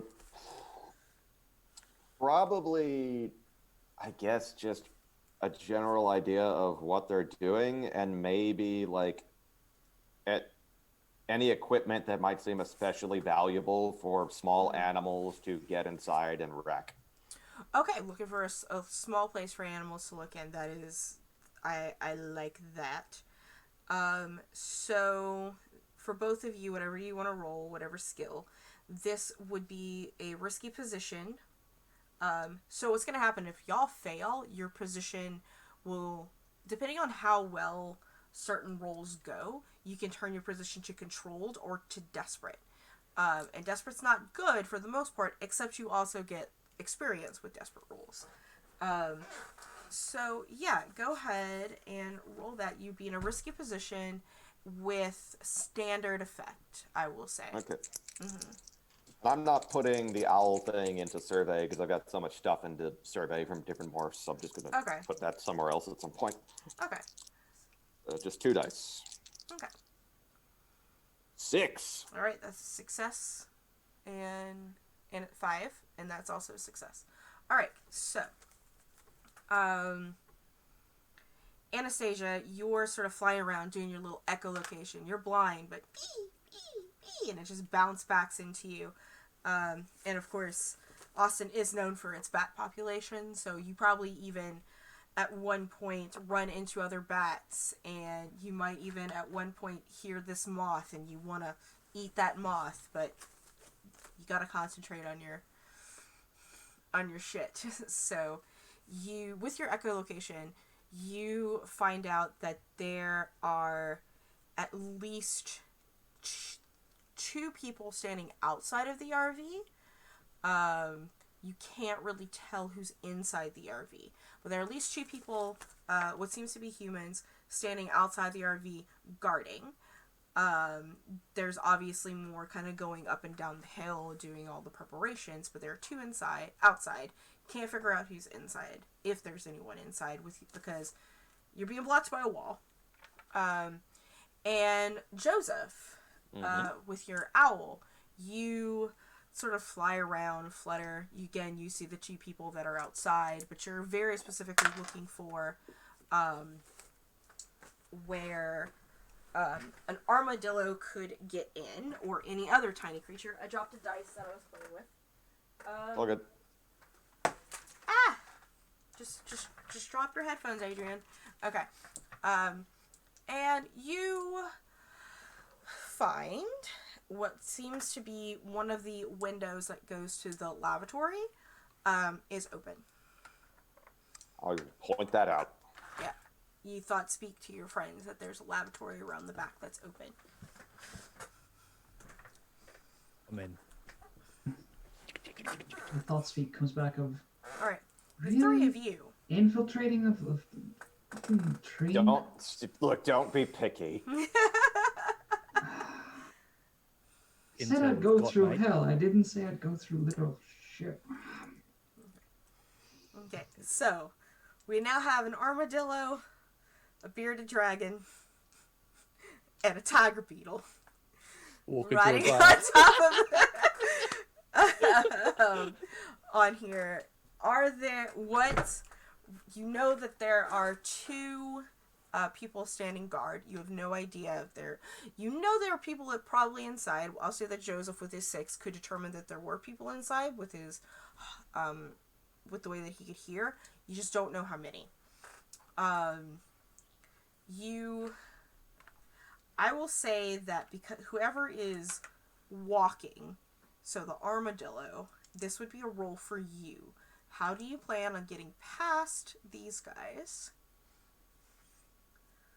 What do you want to roll to get to the lavatory window? Lavatories or bathrooms? I'm just gonna just not lab. Yeah. So I think I'm going to do hunt, because Okay. I'm going to make it look like an armadillo doing like an armadillo do, and it's just snuffling around in the ground and just kind of making a little meandering path. like not just beelining directly for this RV, but just kind of, following in the grass, and maybe I'll eat a bug just to really commit to the bit. And I I probably will say okay. that with a hunt, you will have a limited effect. But if you use sway, I will I give have you a no dice great to sway. effect. You have two people that can help you. Oh, that's true. I And if have you just gotten succeed rid on of your great most mess. effects, I will put you to a controlled position. But if you fail, I will put you to a desperate position. Hmm. Well, I did just get rid of a bunch of stress, so I'm ready to take on some more to help you Okay. out. Okay. Okay. Okay. You're gonna give a dice over to your friends. You could also take 2 stress to push yourself to give yourself an extra dice if you wish, and that Yeah, I would mean, I'll give you do a that total of too. 3. Yeah. I think I can afford just a wee bit more stress. Okay. Okay. So go ahead and make that sway roll for me if you want. We lost our friend. Ah! Oh. Oh no. Yeah, Evan says in Discord he just got a power cut. Oh Oh, no. no. So Right at this pivotal moment. It's Right. okay. It's fine. we And lost Everything the is everyone's most fine. important member of the team, It's the it's tiger beetle. the tiger beetle. It's cool. I'll just readjust the cameras real quick so those of us who are here can stay, and hopefully he'll be able to make it back to us. If not, we just say the Lovely. tiger beetle didn't make it. What did you get But for they're your like, dice this is roll? no, that tiger beetle has an arc. This is the redemption of the tiger beetle. What Oh, did yeah. you What did you get? I rolled a 5. A 5. That's a Yeah. success. That's great. So go ahead and describe to me, the two of you, what it looks like for you assisting your armadillo friend to make it look like your armadillo is armadilloing out.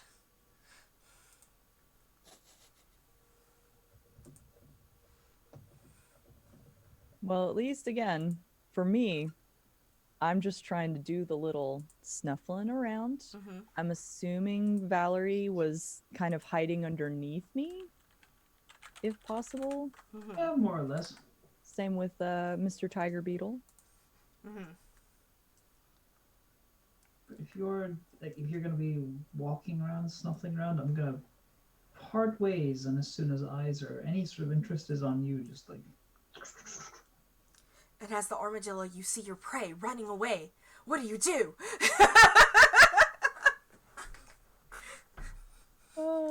I mean, to be in character, Yeah. I would chase after to make it look more like, oh, there's food, like I'm gonna chase that way. Yeah. Um, I'm not going to actually eat them, but But but yeah, I would no, make it it just look, and potentially end up underneath the RV. Like that seems, like if we can make Yeah. the little place to get out of sight underneath the RV. As you go underneath the RV, you are met with the possum that hisses at you. Like, apparently, that's how oh, it this is works. food. Uh, yeah, you are successful in essentially tricking these two human controllers in believing that you were just an armadillo out dilling. You saw a lizard. They probably couldn't tell what kind of lizard that it was, so that's fine. And yeah, you are now underneath this. The three of you are now underneath the RV. I will say that you're still in a risky position. I was gonna give you the better position if you crit succeeded that. You're still in a risky position at the moment. But yeah, you have evaded them essentially, and there seems to be a decent path to this lavatory window.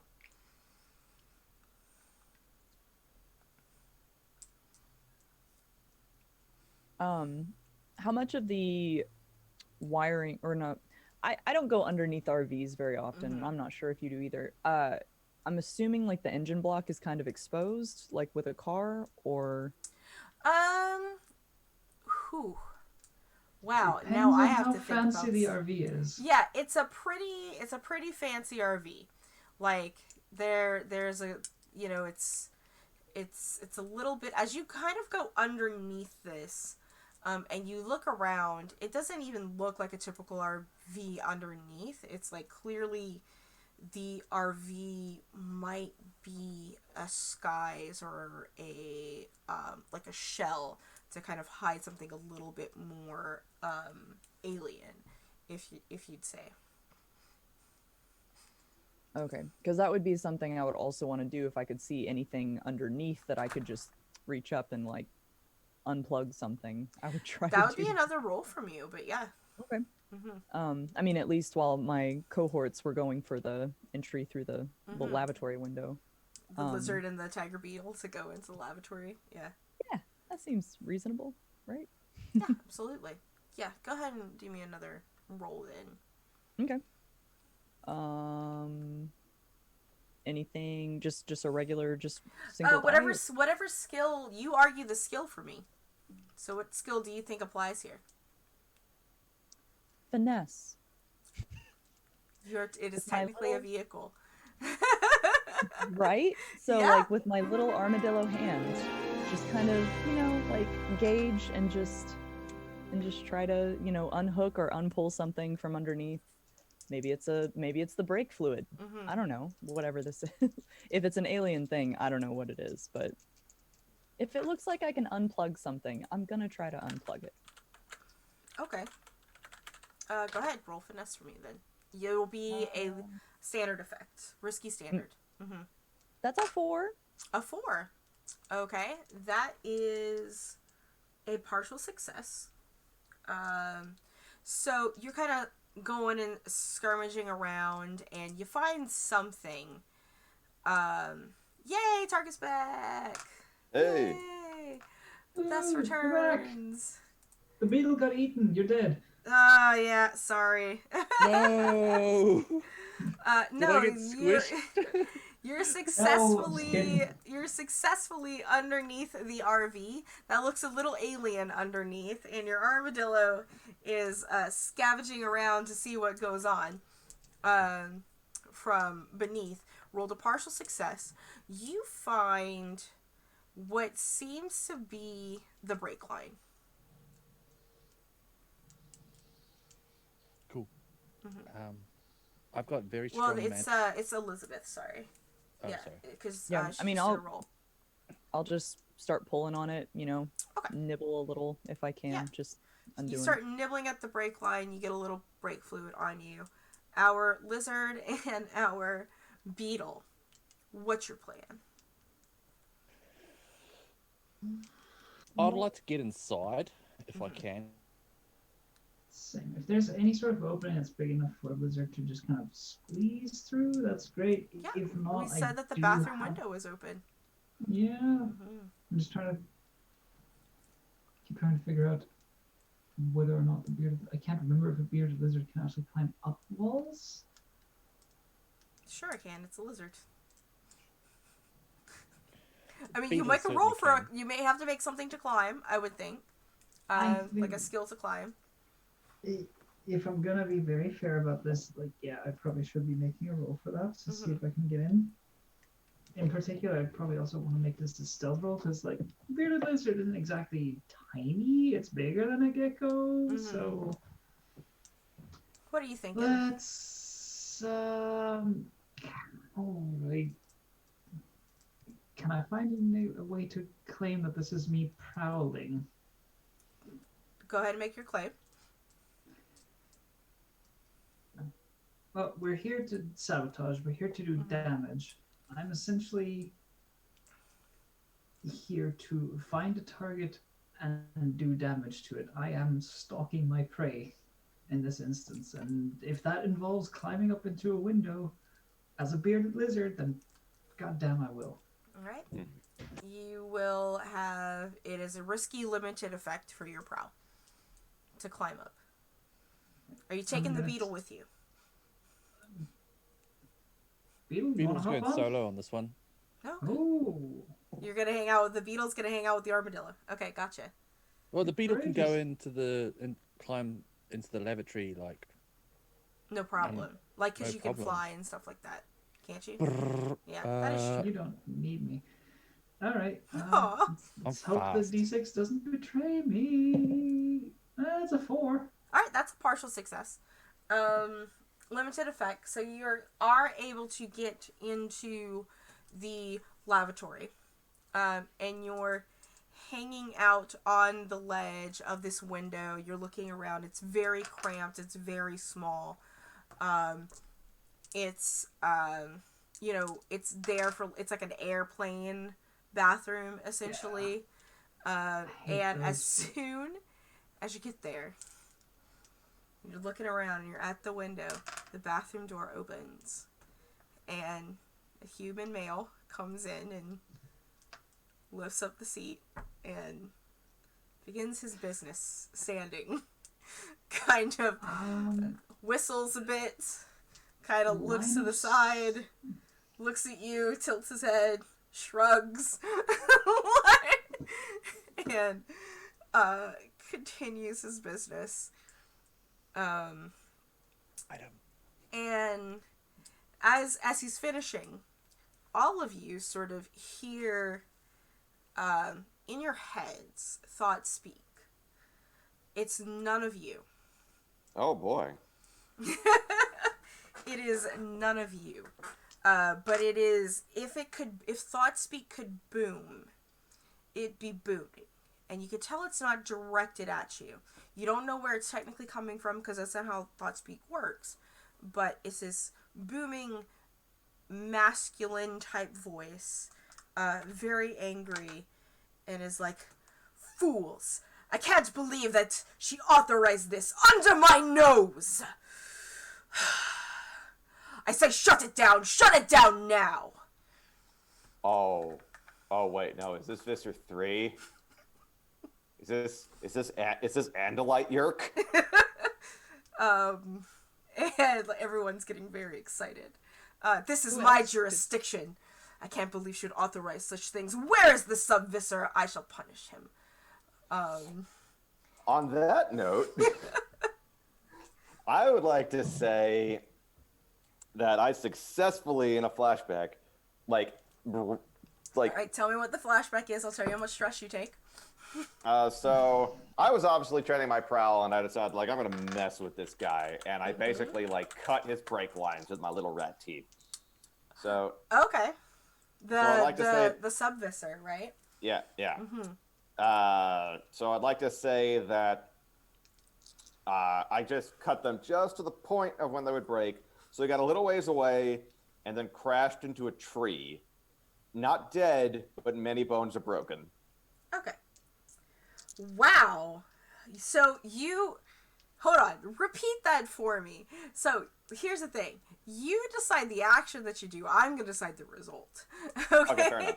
That's fair. Okay, so what I did yeah. was during my prowl, I nibbled on the brake lines of his car. Mm-hmm. To just before they would break. Snap. Okay. I would Because rats can chew through anything. Okay. Cool. So you're changing the context of what you were doing from before for the subvisor that is your professor. Okay. Well, I mean, Yeah. kind of, sort of. I always said I was messing with his car. So. Yeah, that's exactly what this is. We will say that because this is a somewhat complex action to, you would normally have to make a roll for it, that kind of stuff. I will give you a stress for that flashback. Fair enough. And I have made note. so as this booming voice is happening, you sort of as this booming voice is happening, the guy in the bathroom zips up and he flushes real fucking fast, and leaves the door, and you can hear Valerie from where you're at, even with your lizard ears. He's getting on the phone very quickly, trying to page this professor, and I would even say the bat can probably hear this too, because bats, and maybe even the tiger beetle if you're in the bathroom. trying to get a hold of this professor. They can't get a hold of him, and they don't know what to do because they're on direct orders from Visser 1, but now they have another Visser essentially commanding them to stop. So there is some confusion there. And Oh, they're in yeah. a shitty situation. Ooh. Okay, thought speak goes out to the rest of the gang of just like, I have a terrible idea, but I'm in love with it. That's pretty on brand for you. What are you thinking? Everyone has a tick off their clock. All right. So we know Visser 3's here, yeah? Do we even know who Visser 3 is? Yeah, that's a question. No, never mind. That Never is mind. a question. No. I will say that y'all have never met Visser 3. Have we heard of Visser 3? You have heard of Visser 3 because you know he is in charge of the invasion on Earth. He is like essentially the guy who's in charge of the invasion. And you do know, you've never met an Andalite before, but you do know that he has the ability to morph. That is the information that you would know. Okay, then redact my sentence. It's like, so y'all just heard that. Did not wash his hands. Yeah, I heard that. Like, they're not supposed to be able to do this. Wait a minute. No. Okay. Oh So, God, one of them's an Andalite. That's right. Oh fuck. oh shit, you're probably right. That's okay. That's all right. So, this whole thing is apparently not favored by everyone. So all we need to do is support the people who hate it. By making this fall apart. Okay, so kind of continue with what we were doing, but in the face of their boss's boss. Yeah, essentially, just like put on a grand display of what a shit show this is, and maybe like. No, I love it. Let's do it. But all right, you're professor. You've shaken hands, right? Like you. I mean, kinda, yeah. Because this dude in the bathroom is trying to get a hold of your professor and can't. And like maybe if you were to show up as the professor and explain that you had serious doubts, but it's all Visser 1 and pushing this plan, and you're just standing back, and it's probably not going to work, and it's probably just a crackpot idea, but it's the Visser's fault. Problem with that. What's the problem? And it's a meta problem. Yes. I have one more slot left. And that takes 3. Who has 3 slots and can flashback?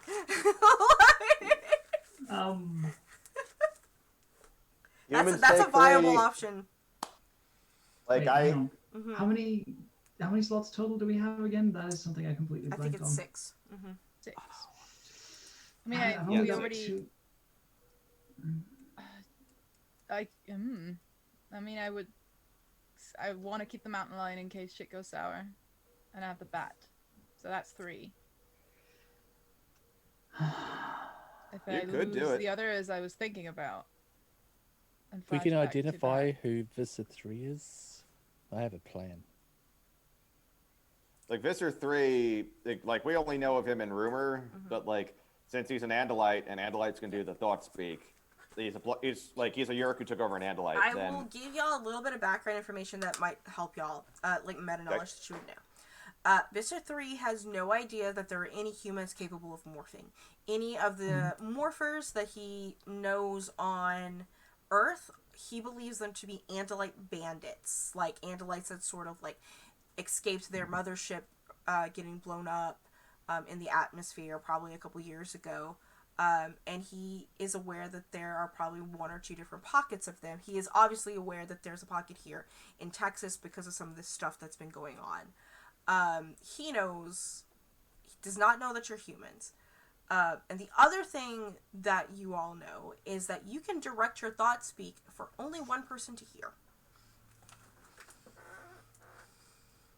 You can Which means- pinpoint, you can project it to every mind, or you can, and obviously he was mad, so he did what he wanted. So that is some information for y'all to know that are at your ability. It is also a visor. Yeah, I mean, Valerie's immediate thought is, where's this fucker, and can we kill him? But I like your other idea more, where we just make this such a shit show in front of him that he says we're never doing this again.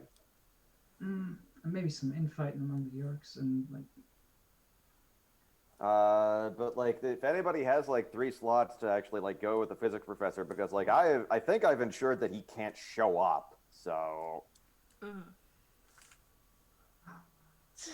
I got nothing. Does that flashback work? So if you want to initiate a flashback, I will say if you're initiating a flashback that you acquire the DNA of this professor at any time, that would be 2 stress. And you would just describe to me how you did that, and how you accomplished that, at what point you accomplished that between when you got the information of the mission to this mission. And you have to mark off your load if you have the load for it. It would have been when we were starting to plan for investigating his house and for getting in there.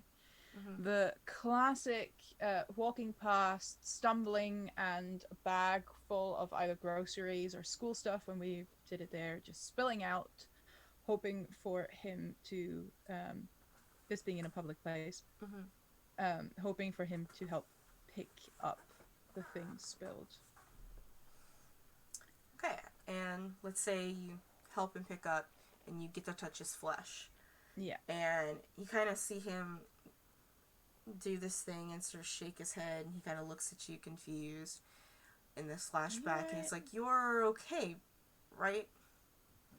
Yeah, I am. Thank you so much for your help. Did you bend down too quickly? Is that... I suppose I suppose it was just my blood sugar pressure, whatever it's called. Oh, here. And I hand him a Snickers. Oh, It's the least I can do for your help. thanks. Appreciate it. You don't be late for class. Just automatically like assuming that you go to this school. automatically assuming you go to UT. Yeah, like they don't know the thousands of people that go there.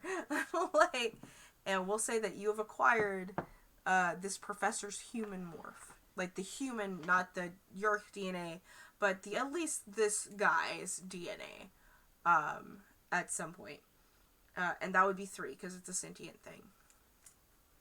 All right, so mark off 2 stress, please, or mark on 2 stress, please, for that flashback. That's I was a saying, dog. I was gonna say, there's no way that Tark could have taken that because I think I was out of town when that all happened. Okay. But Tark, what would you like to do? You've been just a beetle on the wall at this point. What's going on with you, fam? Well, we've had more information come in. There's more bad actors on site, essentially. I would still like to stick to the mission of sabotaging this particular trial or effort to run the time machine. And I'm going to beetle my way from the laboratory into the main part of the RV. Okay, you can go through the vents. I'll say that. That's a possibility. Cool. And I'm gonna go. I'm gonna from the vents, like, look in and see what kind of equipment is in the main living area. Okay. All right. What role would you like for this? Can I use a prowl? Yeah, I'll give you. So if I can give you prowl for climbing, I can give prowl for this. I think it'll be a limited effect. A lot of it has to be is you are a beetle and their eyesight is insecty. So because you are specifically looking for this, I will say you are all still currently risky with your rolls. Okay. Yeah. So I mean, with my tiger beetle eyes, the compound, so that I've got a very wide vision, but probably not good. But it's like, it's hexagonal, right? yeah, yeah. So some details will be hard to make out. So go ahead and roll your Sure. prowl for me. I don't know how special abilities work, but I've got Ooh. one called Skulker. Mm-hmm. So I've gotten used to laying low. So I probably not from a survey point of view, but if I wanted to get in there, is that something I could use? Let's see real quick what Stalker does. That's in the on your playbook, right? Yeah, it's on the outsider. Outsider So it's playbook. you've gotten used to laying low and avoiding attention. You can spend your special armor to resist being detected or discovered. So your special armor is essentially what would be during like a resistance roll. If Okay. you can spend your special armor instead of taking stress during a resistance roll. So if you get attacked, like you spend your Right. special armor once per encounter or once per mission. Okay. So if you want to give that up, I'll hold on to it because I'm not in amongst it at the moment. I'm still Yeah. like kind of like scoping out. okay, you're scoping out, but go ahead and roll me a prowl, please. No, I've only rolled ones or twos tonight. Yeah. Okay, so Remember, if you roll 2 6s, that is a critical success. wait for me, fam. Praise the elements. Oh, there's 2 6s and a 3. Yes! Yeah! I'm so excited! Yes! This is the best one. We have now... The redemption of the tiger beetle! The Beatles back. The beetle is back. The beetle doing this little dance like.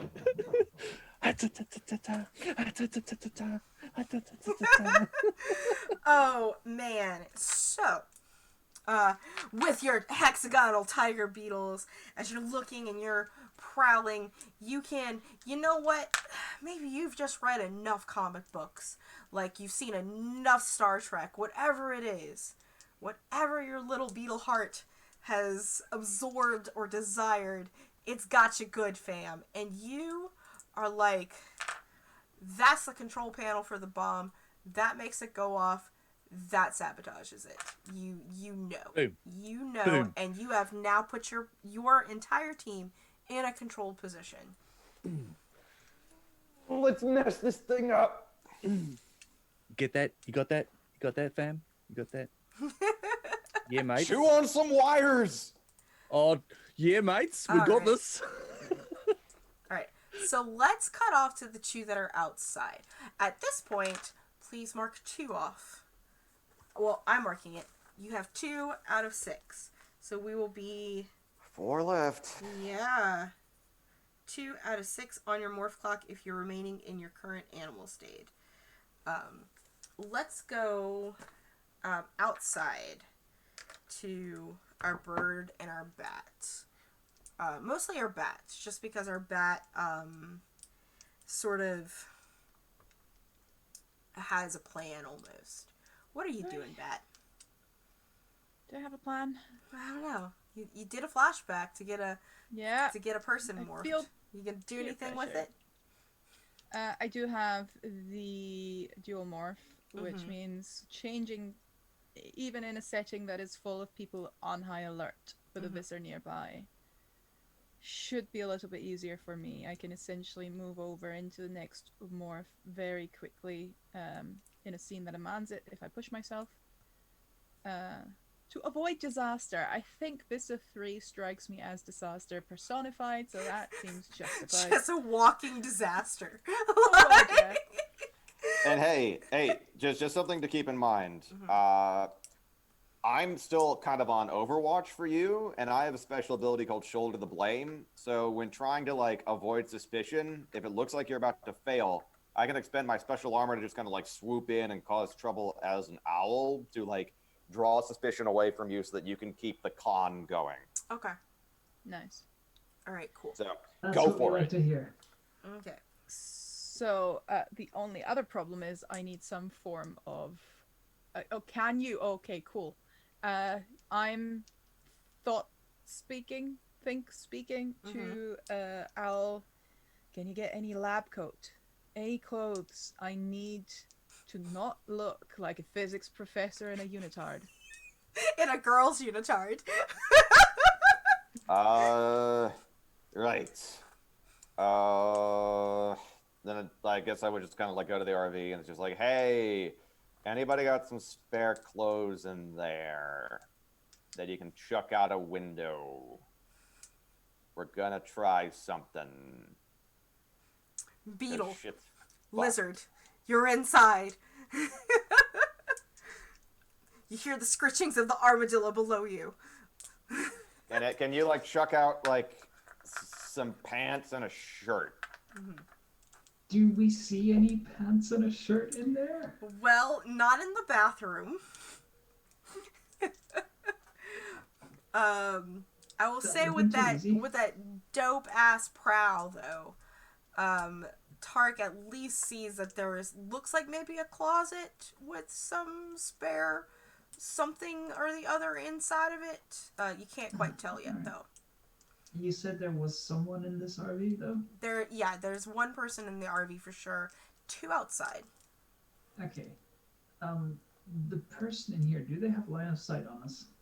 No, he has no idea. Well, he does have an idea that there was a lizard watching him pee at some point, but like It's Texas, what are you gonna he's do? at the moment he is very preoccupied trying to get a hold of the physics professor.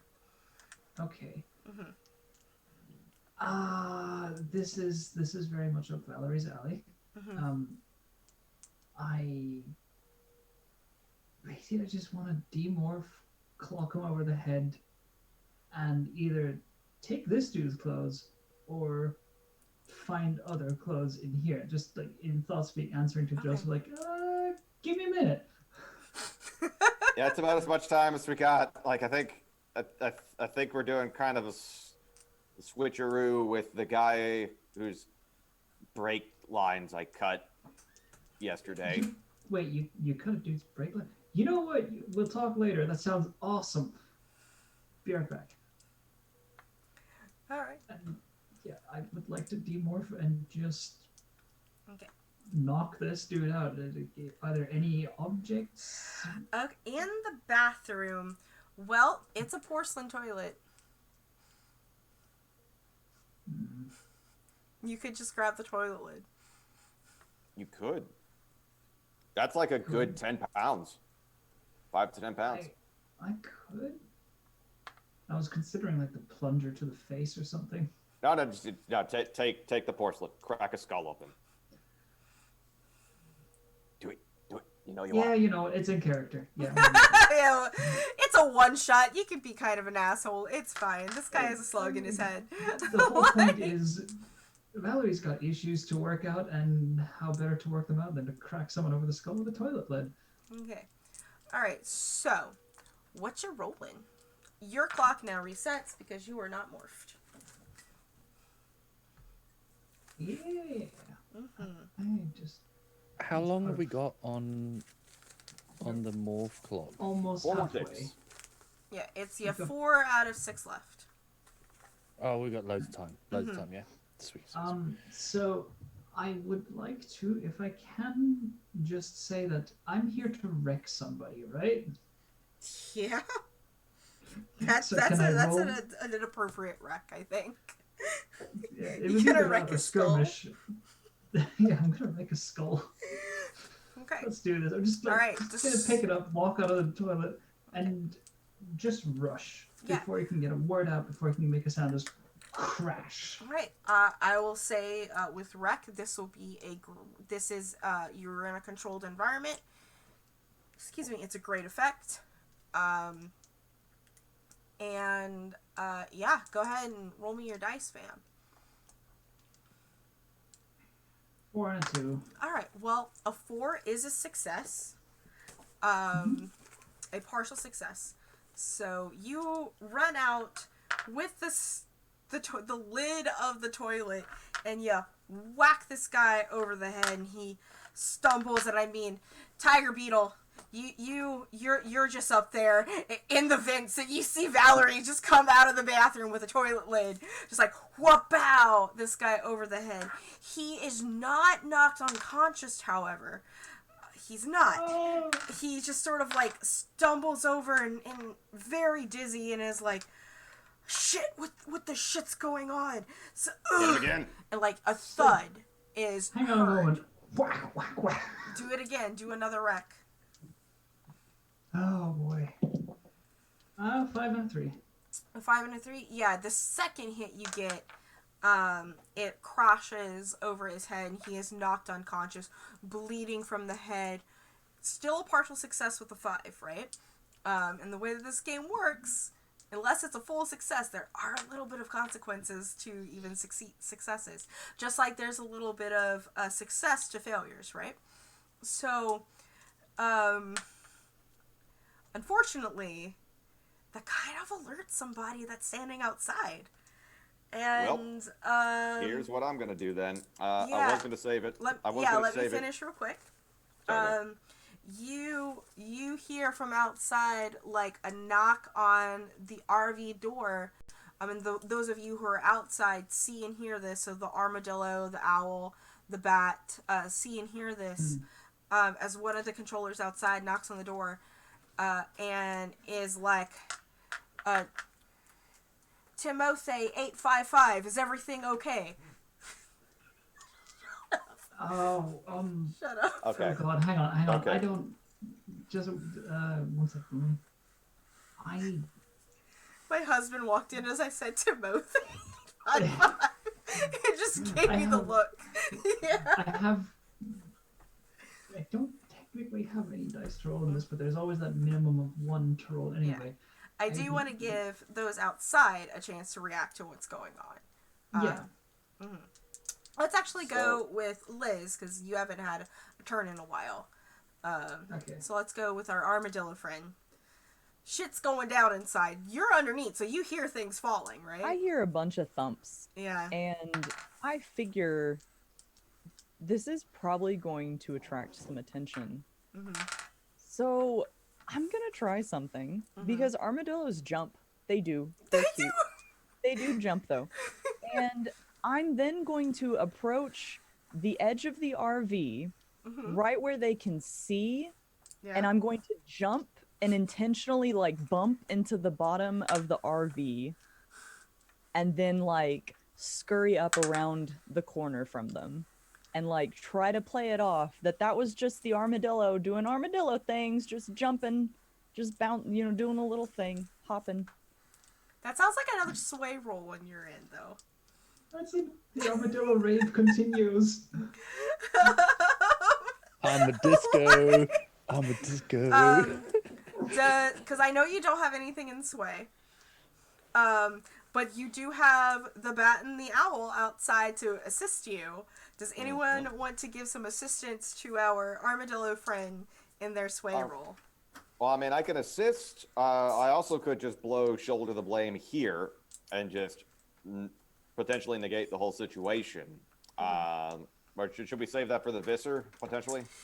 Whatever you want to do, fam. To you. Yeah, that's 100% your call. I'm happy. Because, I mean, I've got 2 sway. I could just help you with your sway roll. Your number wouldn't do anything. It would just add a dice to Liz's. Okay. Use the shoulder the blame here. Visser would suspect animals. Okay, then yeah, I'm going to blow my special armor. They just kind of like swoop down as a hawk, and just like kind of bump into things and them. So what this is, if you're going to use shoulder the blame, you can both assist and use shoulder the blame if you would like. Okay. The assist will give you a stress, and it'll give Liz a dice. And if Liz fails, then you expend your special armor, because that's how it's read. If another player fails a roll that earns them any form of suspicion, that's how it's read. Whether during socially or during infiltration, you can expend your special armor. So if Liz fails, then use it. Okay, well, you get 1 die from me then. Liz, you now have 1 dice in that sway. You can again push yourself for 2. Take a devil's bargain. Yes. Or Devil's bargain. Honestly, I was gonna take a devil's bargain on this one. Do it. But I wanted to maybe just like shout up to Joseph, thought speak wise, like, hey, swoop me. And that can be like the flavor for Yeah. like the Yeah. hawk coming down, the armadillo jumping, like that kind of thing. Okay. If you want. Owl swoop. All right. Yeah. So, But yes, I will take a devil's bargain with so this. I will I will um flavor it like this. I need you to roll me. Actually, just tell me evens or odds, please. Odds. Odds. Okay. So, as you're about to do this, and you're like, I just need this to succeed, I just need this to succeed, a big glowing red wasp sort of flutters in front of you. And it gives you an uneasy feeling. This wasp has one eye. You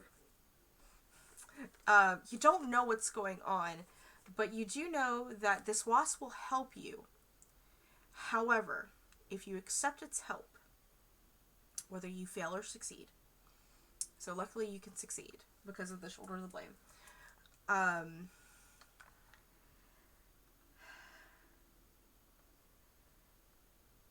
Hold on, I have to think about how to word this.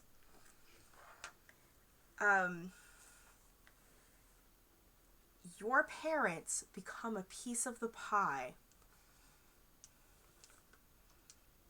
What? You can accept or you can deny. Like part of our pumpkin pie we just made? That's terrifying. I will say that because your dad especially is so involved in politics, that this means that your parents might be involved on a later date in some grand chess game. It'll put your parents in danger if you take this deal. Oh shit. Do you accept or you deny? I'm looking at my twin and I can't tell if that's a do it face or a don't do it face. Do you want clarification? Because as always, Lydia is fucking do it. Because this most likely means they're gonna get infested.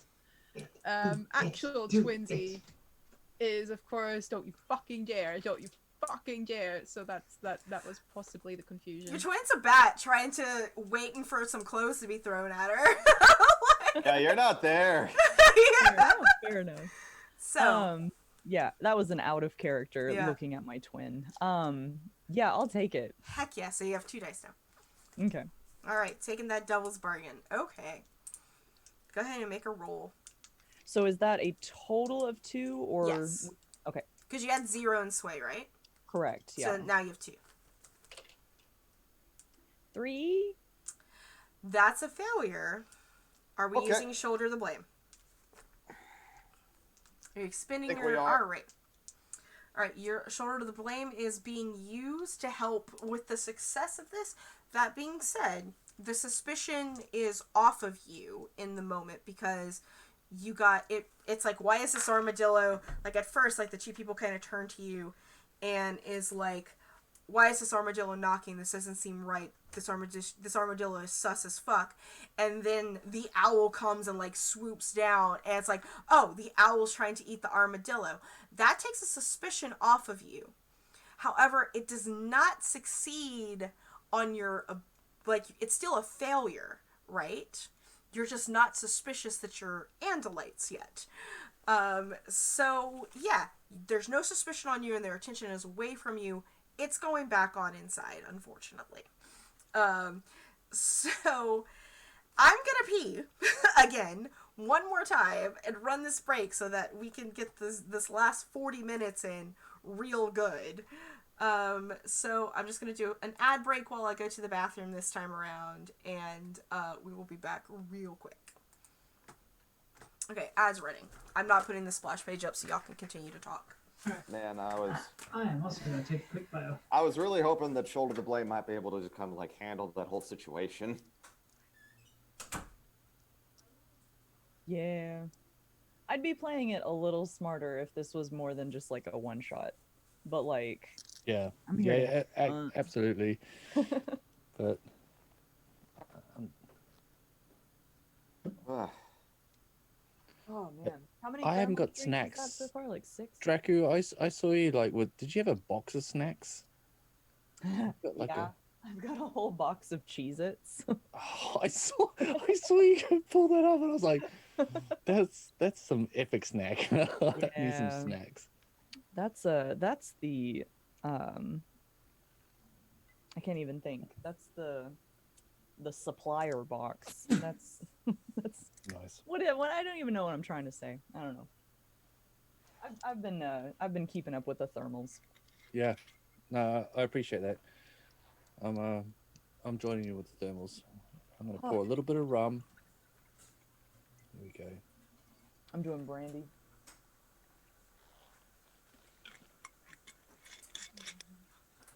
So we're in a bit of a conundrum now. We're in a bit of a pickle. Bit of a pickle. Bit I of a like that. pickle, pickled fish. The devil's. A pickled fish. Oh. I want a devil's bargain. That sounds cool. Oh, I mean, we may be getting to the point where we need to go hot. Though I really would prefer if we could avoid it. I don't think we've it's them exhausted the rolls. beetle's abilities yet. There's still some tiger beetle. You could literally go into the bathroom and turn into something else if you want. Or I could drop in, boom, straight into the main room. Yeah. Like, like We've if got to we get may, quiet. like we may just need to I don't know, see if we can't make the bomb go off now, just hope that's enough of a shit show, and then try to get out. So, in terms of where everyone is, Armadillo, you're out. Near the RV. You need an RV. You got swooped, yeah? You're getting swooped to get Yeah. out. Is that right? And yeah, there's no more suspicion on Armadillo. I was kind of hoping that Shoulder the Blame might just handle the whole situation, but no such Yeah, luck. it's not how that reads it. It's not the word in. I know. Yeah. They're all imposters. There was a glitch. No one is real. Kind of waiting for Valerie to get back because I'm gonna kind of go on her on her initiative here real quick. There's no initiative roll, right? It's just kind of like how everything narratively works, even in combat, sort of thing. But if there is something that during the narration that you feel like you can do without me prompting you, please feel free to say that. Okay. Okay. Sort of thing. So yeah, we're just waiting on Valerie to get back. So beetles in the vents. I've got Yep. I've You're in the AC vent. Mm-hmm. I've scanned the whole room. I know where everything is, and everyone else knows where everything is. Mm-hmm. So who else is close to me?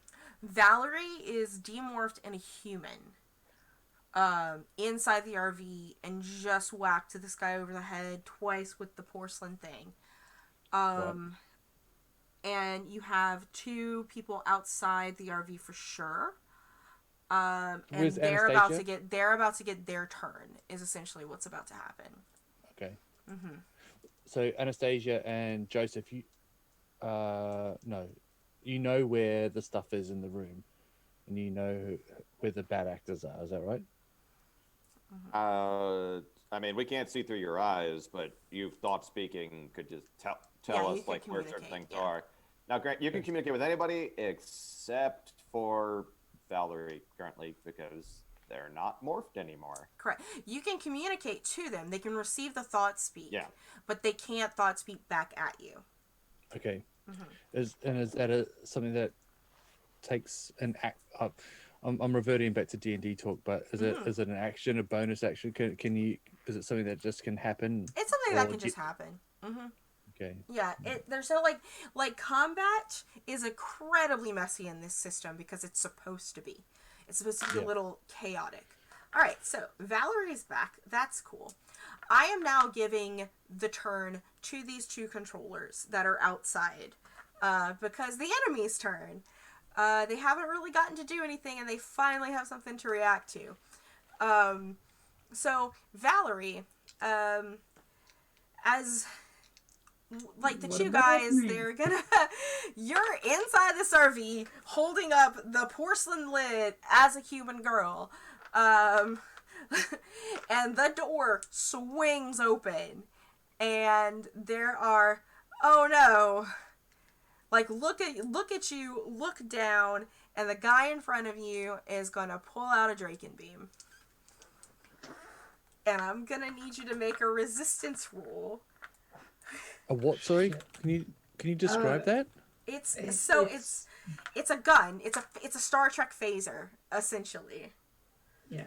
It Um, basically vaporizes you. Yeah, the resistance roll is going to be against your prowess.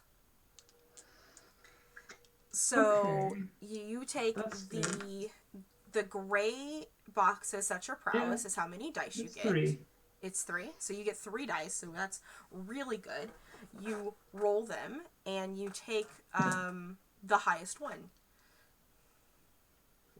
4. So you take 2 stress. That's good, because the other 2 were 1s. Yeah. Yep. You take 2 stress, and you have a burn harm. Like, as it grazes, a level 1 harm, as it grazes your arm. And the rest of you, this shit's going down now. What does everyone want to do? Like, I am going to land somewhere off to the side, morph back, then turn into a boar, and just fuck it. All right, I guess I'm Okay. goring 2 people. cool. I will, so it does take time, unless you're, the Estrenes, it takes time to morph and demorph kind of thing. So with you kind of go off and fly off and you begin your morph. Go ahead for me and do it in a tune roll. Normally I don't request rolls, but I'm the I'm storyteller. gonna push myself. Yeah, okay, push yourself to see kind get of how another die. quickly you can do this. If you can do something again on this turn or something else. That is a 6. Okay, push takes 2 stress, right? Just remember that. Yep, I made note. All right, cool. You have 2. Okay, with a 6, so that's a success. You're able to morph fairly quickly to the point where you can now square off with the human that's still outside. Can't attack him just yet, but it's enough for like movement, I will say. Fast enough for you to at least go in and come out very quickly. So I'm just going to show up, and then those horrible hog squeal roars. Mm-hmm. That. Yes. And it at least gets the attention of one of them, for sure, on you, because it's a big pig. But at this point, one of the human controllers is going to scream, "Andalites!" Because, yeah, what else do they suspect if a bunch of animals come and sabotage their shit? So, that's you. We'll be busted. We're Yeah. busted. Yep, Oh, that's just- you. Just in thoughts, I'm gonna like, go to Anastasia on the next one. Anastasia, what are you doing? I know! Not That's what what I happens when people originally- fail. Had in mind. Yeah. Yeah, we tried. Yeah. Going down, going mountain lion. Alright, cool. And you have the ability that makes it incredibly quick, so you're not even going to roll. I will let you do an attack of any type if you would like. I think I will have to add 2 more stress because it says you can push yourself to move quickly. Okay. Attack roll. Is that just wreck, right? Yeah, you can use wreck. If you think that skirmish is better for the cougar, you could do that. You could do I mean, hunt. Yeah. Doesn't change the dice number, so I'm going in guns blazing. All right. And the You're light gonna. has been shouted, and I did not succeed. 2 and 3. Yeah, and you're still. We'll say you guys are at risky again at this point, with a standard effect for your attack. What did you roll? 2 and a 3. A 2 and a 3. That is, unfortunately, a 3 is a bad outcome. So you do not hit this guy.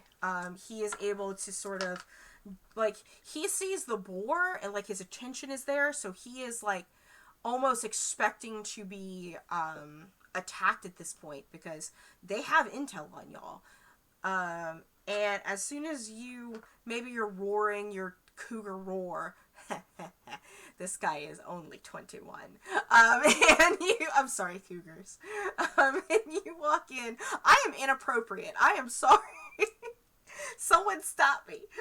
Like, Don't apologize. Never apologize. stop me. As you do this, he's able to sort of sidestep you, and with his own Draken Beam, is able to get an attack on you. So I'm going to need a resistance roll out of you, and this is your prowess. Or you can spin your special armor. Ooh, what's my special armor? Everyone gets a special armor. Sometimes it goes to your abilities, but instead of making a resistance roll, you can take a special armor to not take that to resist that attack. If you want. No, I'm gonna save that. Okay, cool. So resist roll. Prowess. So whatever you have in your prowess in the gray, that's how many dice you would roll. Oh, the gray first column. Yeah. Ah, right. Ooh, that's 2 6s. 2 6s, so that's a crit. So you not only do you dodge this and it doesn't touch you, you're able to take 1 stress off of your current. That helps. Yep, that's what the crit does on that sort of goodness. All right, cool. So that's Anastasia, Joseph. Let's go to our beetle real quick. Beetle, what are you doing, Beetle? Someone just shot your friend. So you know where like the activation switch for the bomb is, right? I know exactly where that is. I'm You honed in think on you that. could just kind of go over there with your beatly self and just like before this gets too out of hand, just make that go off now? Mm-hmm. It's the easiest thing in the world to do, and it's exactly what I'm going to do. Okay. Does your beatly self have enough force to do it, or are you going to have to insert yourself like a circuit? Can I just stop you there, Valerie? Are you judging how powerful my mandibles are right now?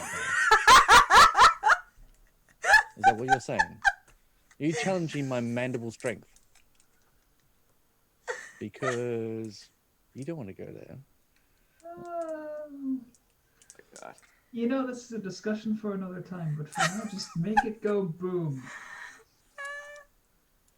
Okay.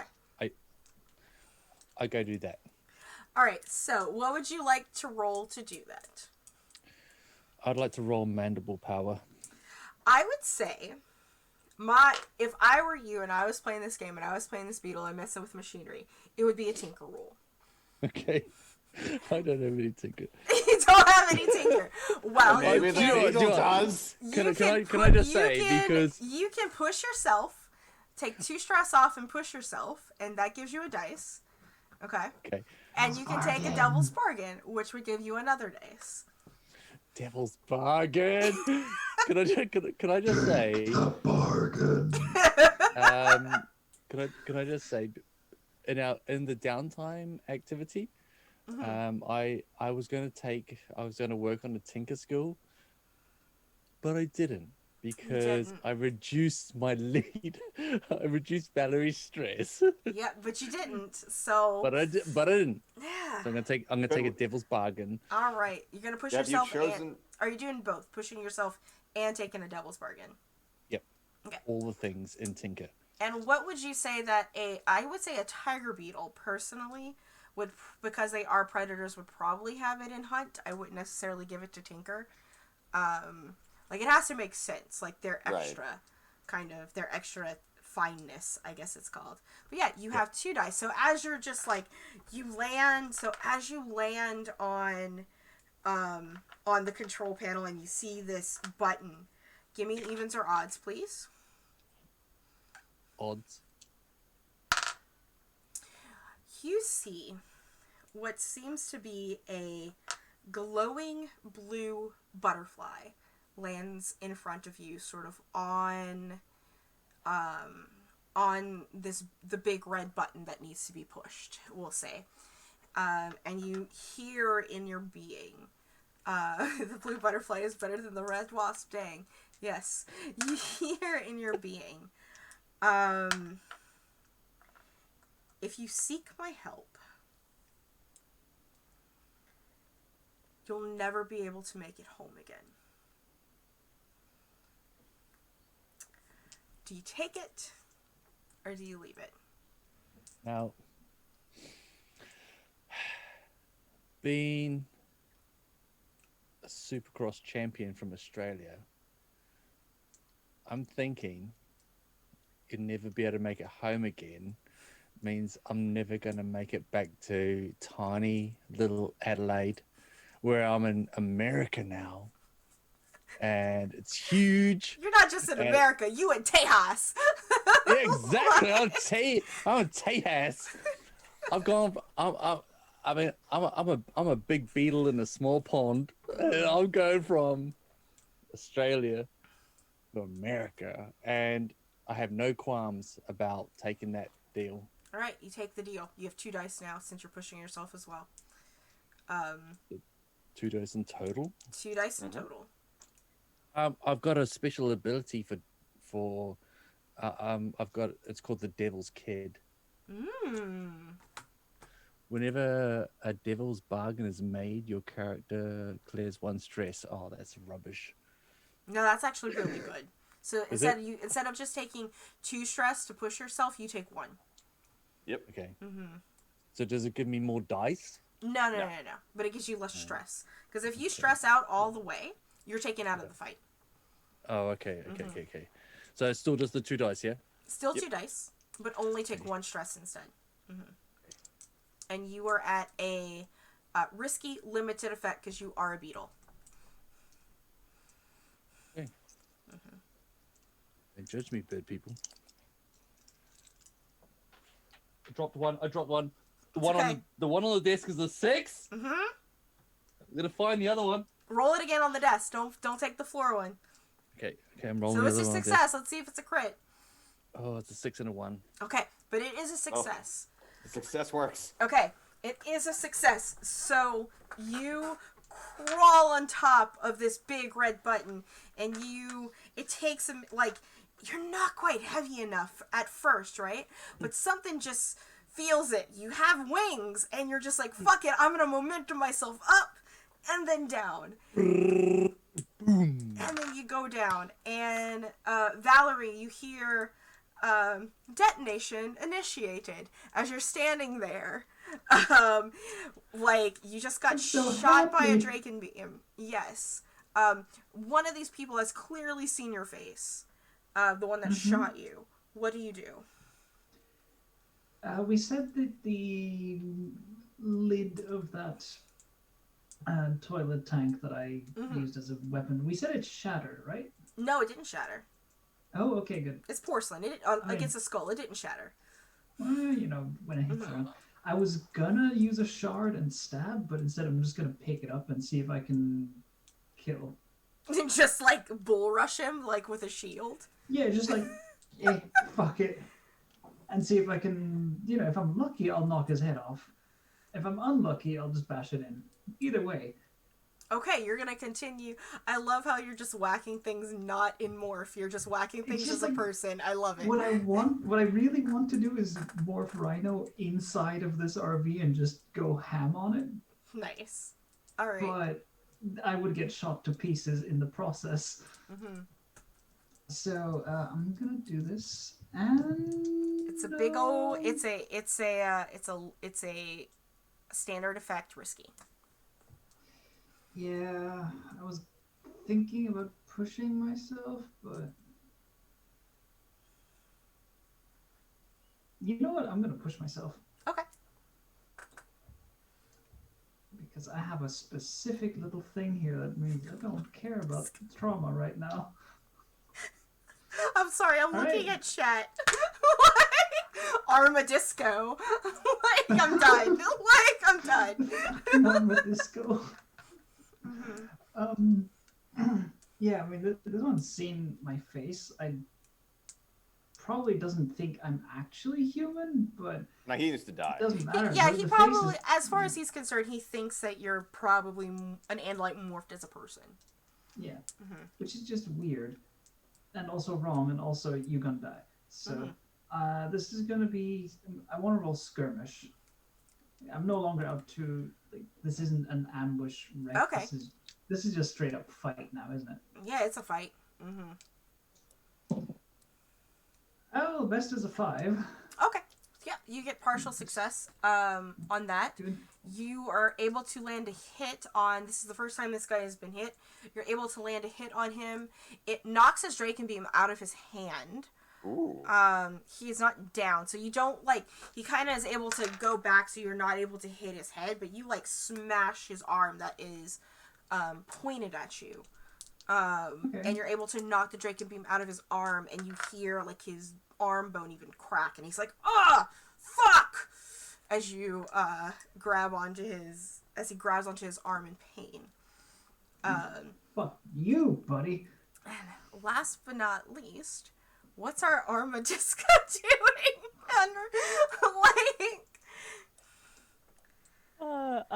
So last I did, we were playing that whole, I was getting swooped by the owl, so I was running off. So once I was hearing all this commotion that's going on, I'm gonna go ahead and get into my battle morph. So Okay. I'm gonna unmorph from Armadillo and morph into a Texas Longhorn. Hook 'em! Time Yeah. for goring. There we go. And I don't mind taking time with that to set up because I would go ahead and just warn Valerie hey, I'm probably about to ram the RV, so get ready for some rough and tumble. All right, cool. Great. Everybody other than our owl buddy. No, you're a boar. Other than I'm our boar tiger buddy now. Yeah, everyone but the tiger beetle has essentially morph, at least demorphed in your clock to start. So the tiger beetle, you now have 3 on your clock. Wait. I've got 6, right? Is there 6? 6 total. Okay. 3 are full. So Fine, you are okay, So you have all been doing this for an hour. You've been a tiger beetle for an hour. Tiger beetle. I love it so much. I mean, All right. Tiger Beetle has redeemed itself. Yes. All right, cool. Tiger beetle was always awesome, but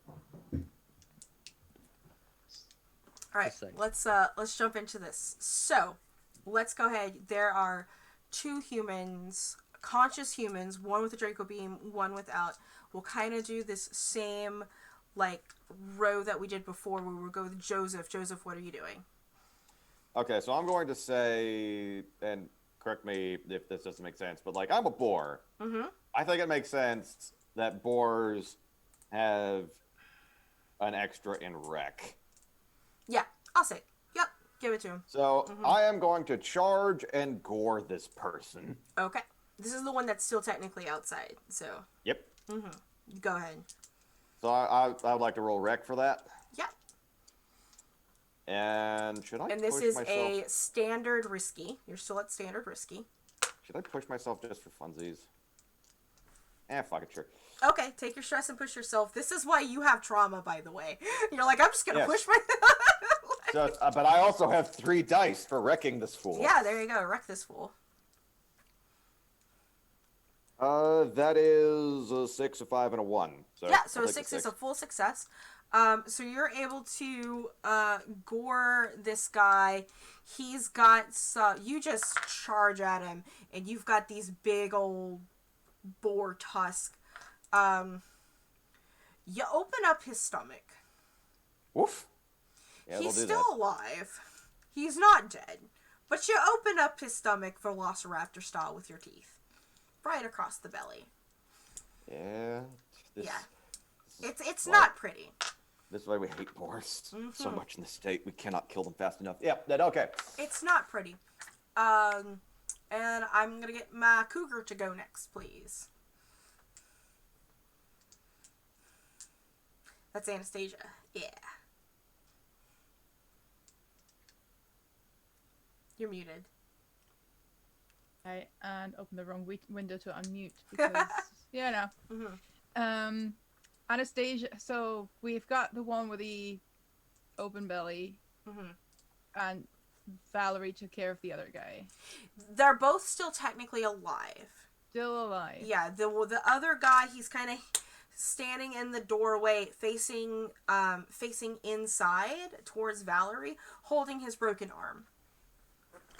Right, I think I'm outside, so I'm gonna charge into the dude that's in the doorway, pushing him inside, and pounce on his back, claws out. Okay. Would you like to roll for that? Wreck this man. Wreck this man? Okay, still risky standard, but go ahead. It's 2 5s and a 6. So a 6 is a full success. Yeah. So you're able to grab this man by the jugular, puncture his neck, and fucking murder him. Yay! Wait. No. More trauma. Yeah. You know the taste of human blood. There is delighted clapping from Valerie as you do this. Just like, fuck yeah! Again, I wasn't worried until now. Yeah. And drag him further inside. I don't think we can save this anymore, but yeah. I mean, detonation's about to go off. Yeah. And we're gonna wreck this RV. Yep. Fuck it. We're Fuck it. Mission accomplished. We're gonna give an enemy turn now. The one that is holding his intestines inside kind of wobbly points his Draken beam like point blank at this pig. And he's going to shoot you. So resist prowess, please. I do have 3 in that, so oh please. I've been rolling pretty decently so far. That is a 4. A 4. Yeah. 4s are partial successes. 4 is you delete 4 from 6, so you take 2 stress. Hey, cool. I'm not full up yet. Yeah, that's how resistance do. Okay. I'm almost full up. Yeah. Yeah. All right, cool. And then we have our tiger beetle inside. Tiger beetle, do you have anything else you'd like to do? Your detonation has been... You hear, like, the countdown inside, you and Valerie both especially. Like, 5, 4... What are you doing? That soon. That's Yeah. shit. Okay, good news. That's like a mile from us. Mm-hmm. Oh, okay. That's not like right here. Mm-hmm. Okay, so I look about. Do I need to assist anybody? Any of my friends here? Or are we good? Can I just escape? You see Valerie clapping while the cougar is eating essentially someone's jugular. And the other guy Has his intestines come out, yeah. Yeah, his insides are outside right now. He's not down, but yeah. Yeah. We I think we're kind of good, actually. I think we're good to leave. Can I morph straight into another animal, or No. do I have to? You have You have to go person, and then you have to go back to animal. Mm-hmm. Okay, I'm gonna go person, and then go back, and then go. Galar. The parents. Okay. Gala. Yeah. Excuse me. What? Okay. Cool. Sorry, no. Flaming Galar. No, I'm sorry, I'm having flashbacks right now. It's an actual thing. Yeah, it is. It's also an insult. No, it depends. It all depends. Depends. Depends on context, but Exactly. And because I'm embracing the culture, why wouldn't I be a flaming galar? Okay. Kaboosh. He gets I'm that out. flaming galar. oh, And as you do that, y'all hear and about a half a mile away, an explosion go off on the top of the hill. Liz, as you're standing there ready to charge, the fur on your back kind of stands up. Something doesn't feel quite right. You don't feel like you're alone in this moment. And you hear in your head, I suppose I didn't have to do any work. After all, when Andalite bandits do it for me. Oh, fuck. And We need to leave. You, Like, you now. turn. And do you turn? Definitely. Yeah, you turn around, and with your cow eyes, you see what looks like a blue centaur with 4 eyes, 2 of them on eye stalks coming out of his head. He has no mouth. And on his long... I kind of like... The tail isn't like a scorpion in the sense like it looks like a bug tail. It's very furry and fleshy and mammalian all the way down, but with that long curved blade at the end. And he's going to say to you, I suggest you leave before I change my mind.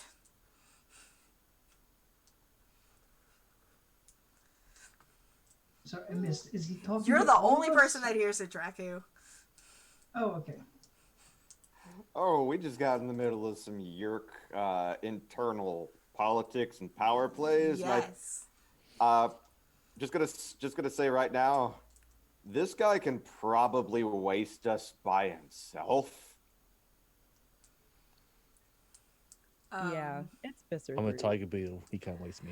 And We've got a tiger beetle on our side, so. well, he's a Malar now. A flaming. A flaming Malar now. A flaming galah. fuck you, Galar, buddy. whatever they're called. I don't know. I don't know what this is. A flaming Australian parrot. Sister Galar. I'm going to I kind of think expedite Liz- things because we are coming here to time. Right, So, you, Draku, you're just like, you know what? That's a great idea. And I'm assuming you Yeah. go to join your friends and you maybe give Valerie a ride on your cowback. Because she's the only one not morphed at all. I was gonna say, Yeah. since there is a risk of detection, I was gonna just morph again and get out that Okay, way. yeah, that's fine. You all sort of like successfully, as like the hill is on fire and it looks like the volcano is on fire, but it's not. It's a hill with a fire on top of it because it's an extinct volcano. Bait and switch y'all on that one. You're able to escape. As a flaming galar, can I swoop the armadillo? Well, she's not an armadillo anymore. She's a cow. I'm a big old Oh, Texas that's gonna be Longhorn. awkward. I'm like 1,000 pounds or something. I'll try anyway. You're gonna swoop. Are you gonna perch on the horns? Is that what's gonna That's happen? it. Yeah, I'm gonna perch. I'm gonna perch on. Okay. It's a longhorn. I'm gonna perch on the horns Yeah. and look noble. And we would both be noble, trotting away from a successful mission. Yeah. As we leave, I'm gonna turn my angry because I'm a bored piggy eyes to Visser 3, just gonna snort and then run off. You hear him laugh maniacally in your head as you leave. Mine is an evil laugh. And Visser sorry. 3, what had a to. Visser 3's a dick. I Oh hate yeah, Visser total 3. dick. It will not be us who deal with him. It'll be some poor kids in California. As you all make it Son of a out, cunt. less stressful than you did the last mission that you had, despite having the leader of the invasion in your presence. You make it back home for your Thanksgiving celebrations, but Liz, as you and your sister get back during halftime, you kind of look over at both of your parents as they invite you in. and your dad is like, "Yeah, I'm being shipped off to Northern California for some reason by the governor. Got a little campaigning to do there. He wants me to get in with this group called the Sharing." And with that, I think we'll go ahead and wrap up, guys. Well, shit. Thank All you! right. Yay! Woo! Well, that got real Oh, tense at boy. the end. Holy God. shit! I did. Oh. Oh, that crit came through for us, Evan. It did. Really did. And Oof. that Cannot believe miss. the goddamn beetle was as much of a factor as Yes! it was in the Beetle end. power! At the same time, I've played with Evan several times now, and I should know that when this man wants something ridiculous to happen, he will make it happen. Fucking May I gorgeous. just I love remind it. you of Yeah, I Don love you so Santaleone? much. All right. No, please don't remind me. Don't remind me. I had bleached that from my memory. All right. Well then, okay, great. Thank you all for coming and showing up. Don't go anywhere, because in 30 minutes we're having one more game of Honey Heist, but instead flavored with dinosaurs. So we're calling it Fossil Heist. It'll be the last game of the day. But yeah, we have a shit ton more games coming your way. But before we say goodbye to this crew, let's go ahead, go around the table again. Tell us where we can find you on the internet, all that great stuff. And we will go backwards from how we started. So we'll start with Evan. Go ahead, Evan. What's up? Oh, hey, I'm Evan. I'm Multi Nerd on Twitter and Twitch. It's the only places you'll ever find me. I play TTRPGs with people who invite me on their games if they're silly enough to do so. and and I run my own campaigns here and there infrequently, and I do a bit of bookbinding as well. So yeah, if you're interested in being like, you know, some bookbinding or hanging out with some games, then check me out. But can I just say thank you so much for inviting me on this game, because it's been I don't know how to play it, and it's the whole Animorphs thing. I was never a part of it, but it was so good fun, and I really appreciate being part of this great game, and also raising money for a good cause. So thank you very much.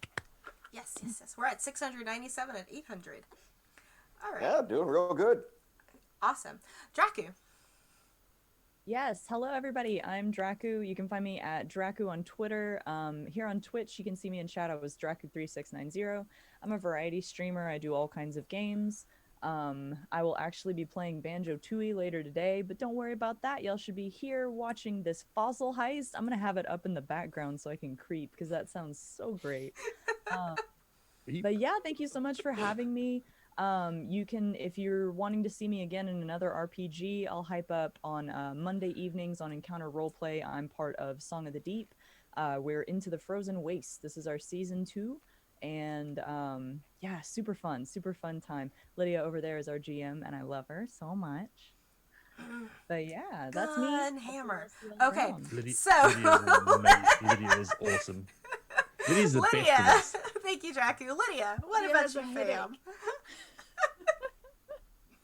The gunhammer business really took a turn. The art is only nice because she wants to be a werepickle.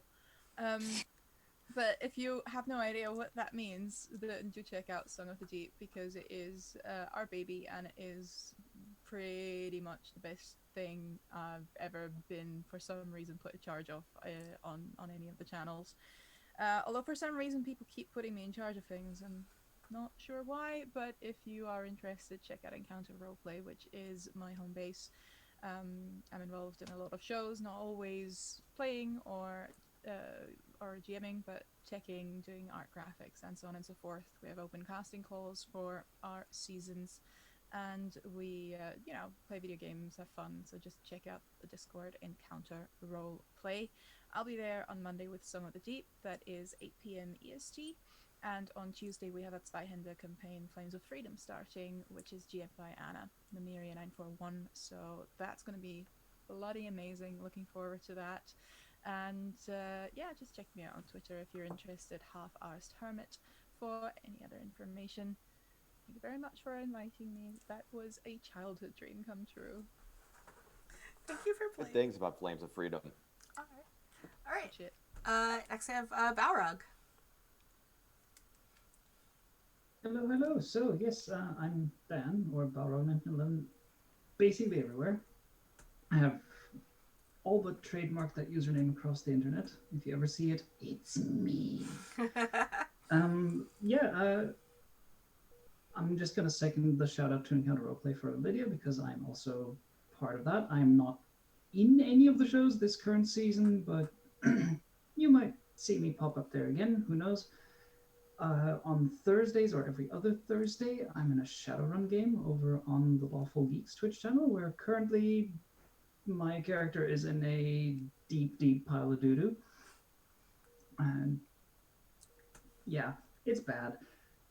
And I have also recently started streaming Bloodborne, specifically going through the game to talk about the story and the lore, of which there is much, because I don't want to go into it as a hardcore gamer TM, because fuck all that noise. But it's such an interesting setting, and so little gets talked about the setting and the story and the lore, and I really want to show that to people, and I very much love that. And maybe from there we'll go into other stuff. So yeah, that's it for me for the time being. Okay. Thank you so much. And last but not least, Novice Wordsmith. Hey, so I'm Sam. You can find me on Twitter at Novice Wordsmith, where I'm mostly just sharing either stuff about writing, which is what I mainly try to do, or just me grumbling about politics, which it is the season, right?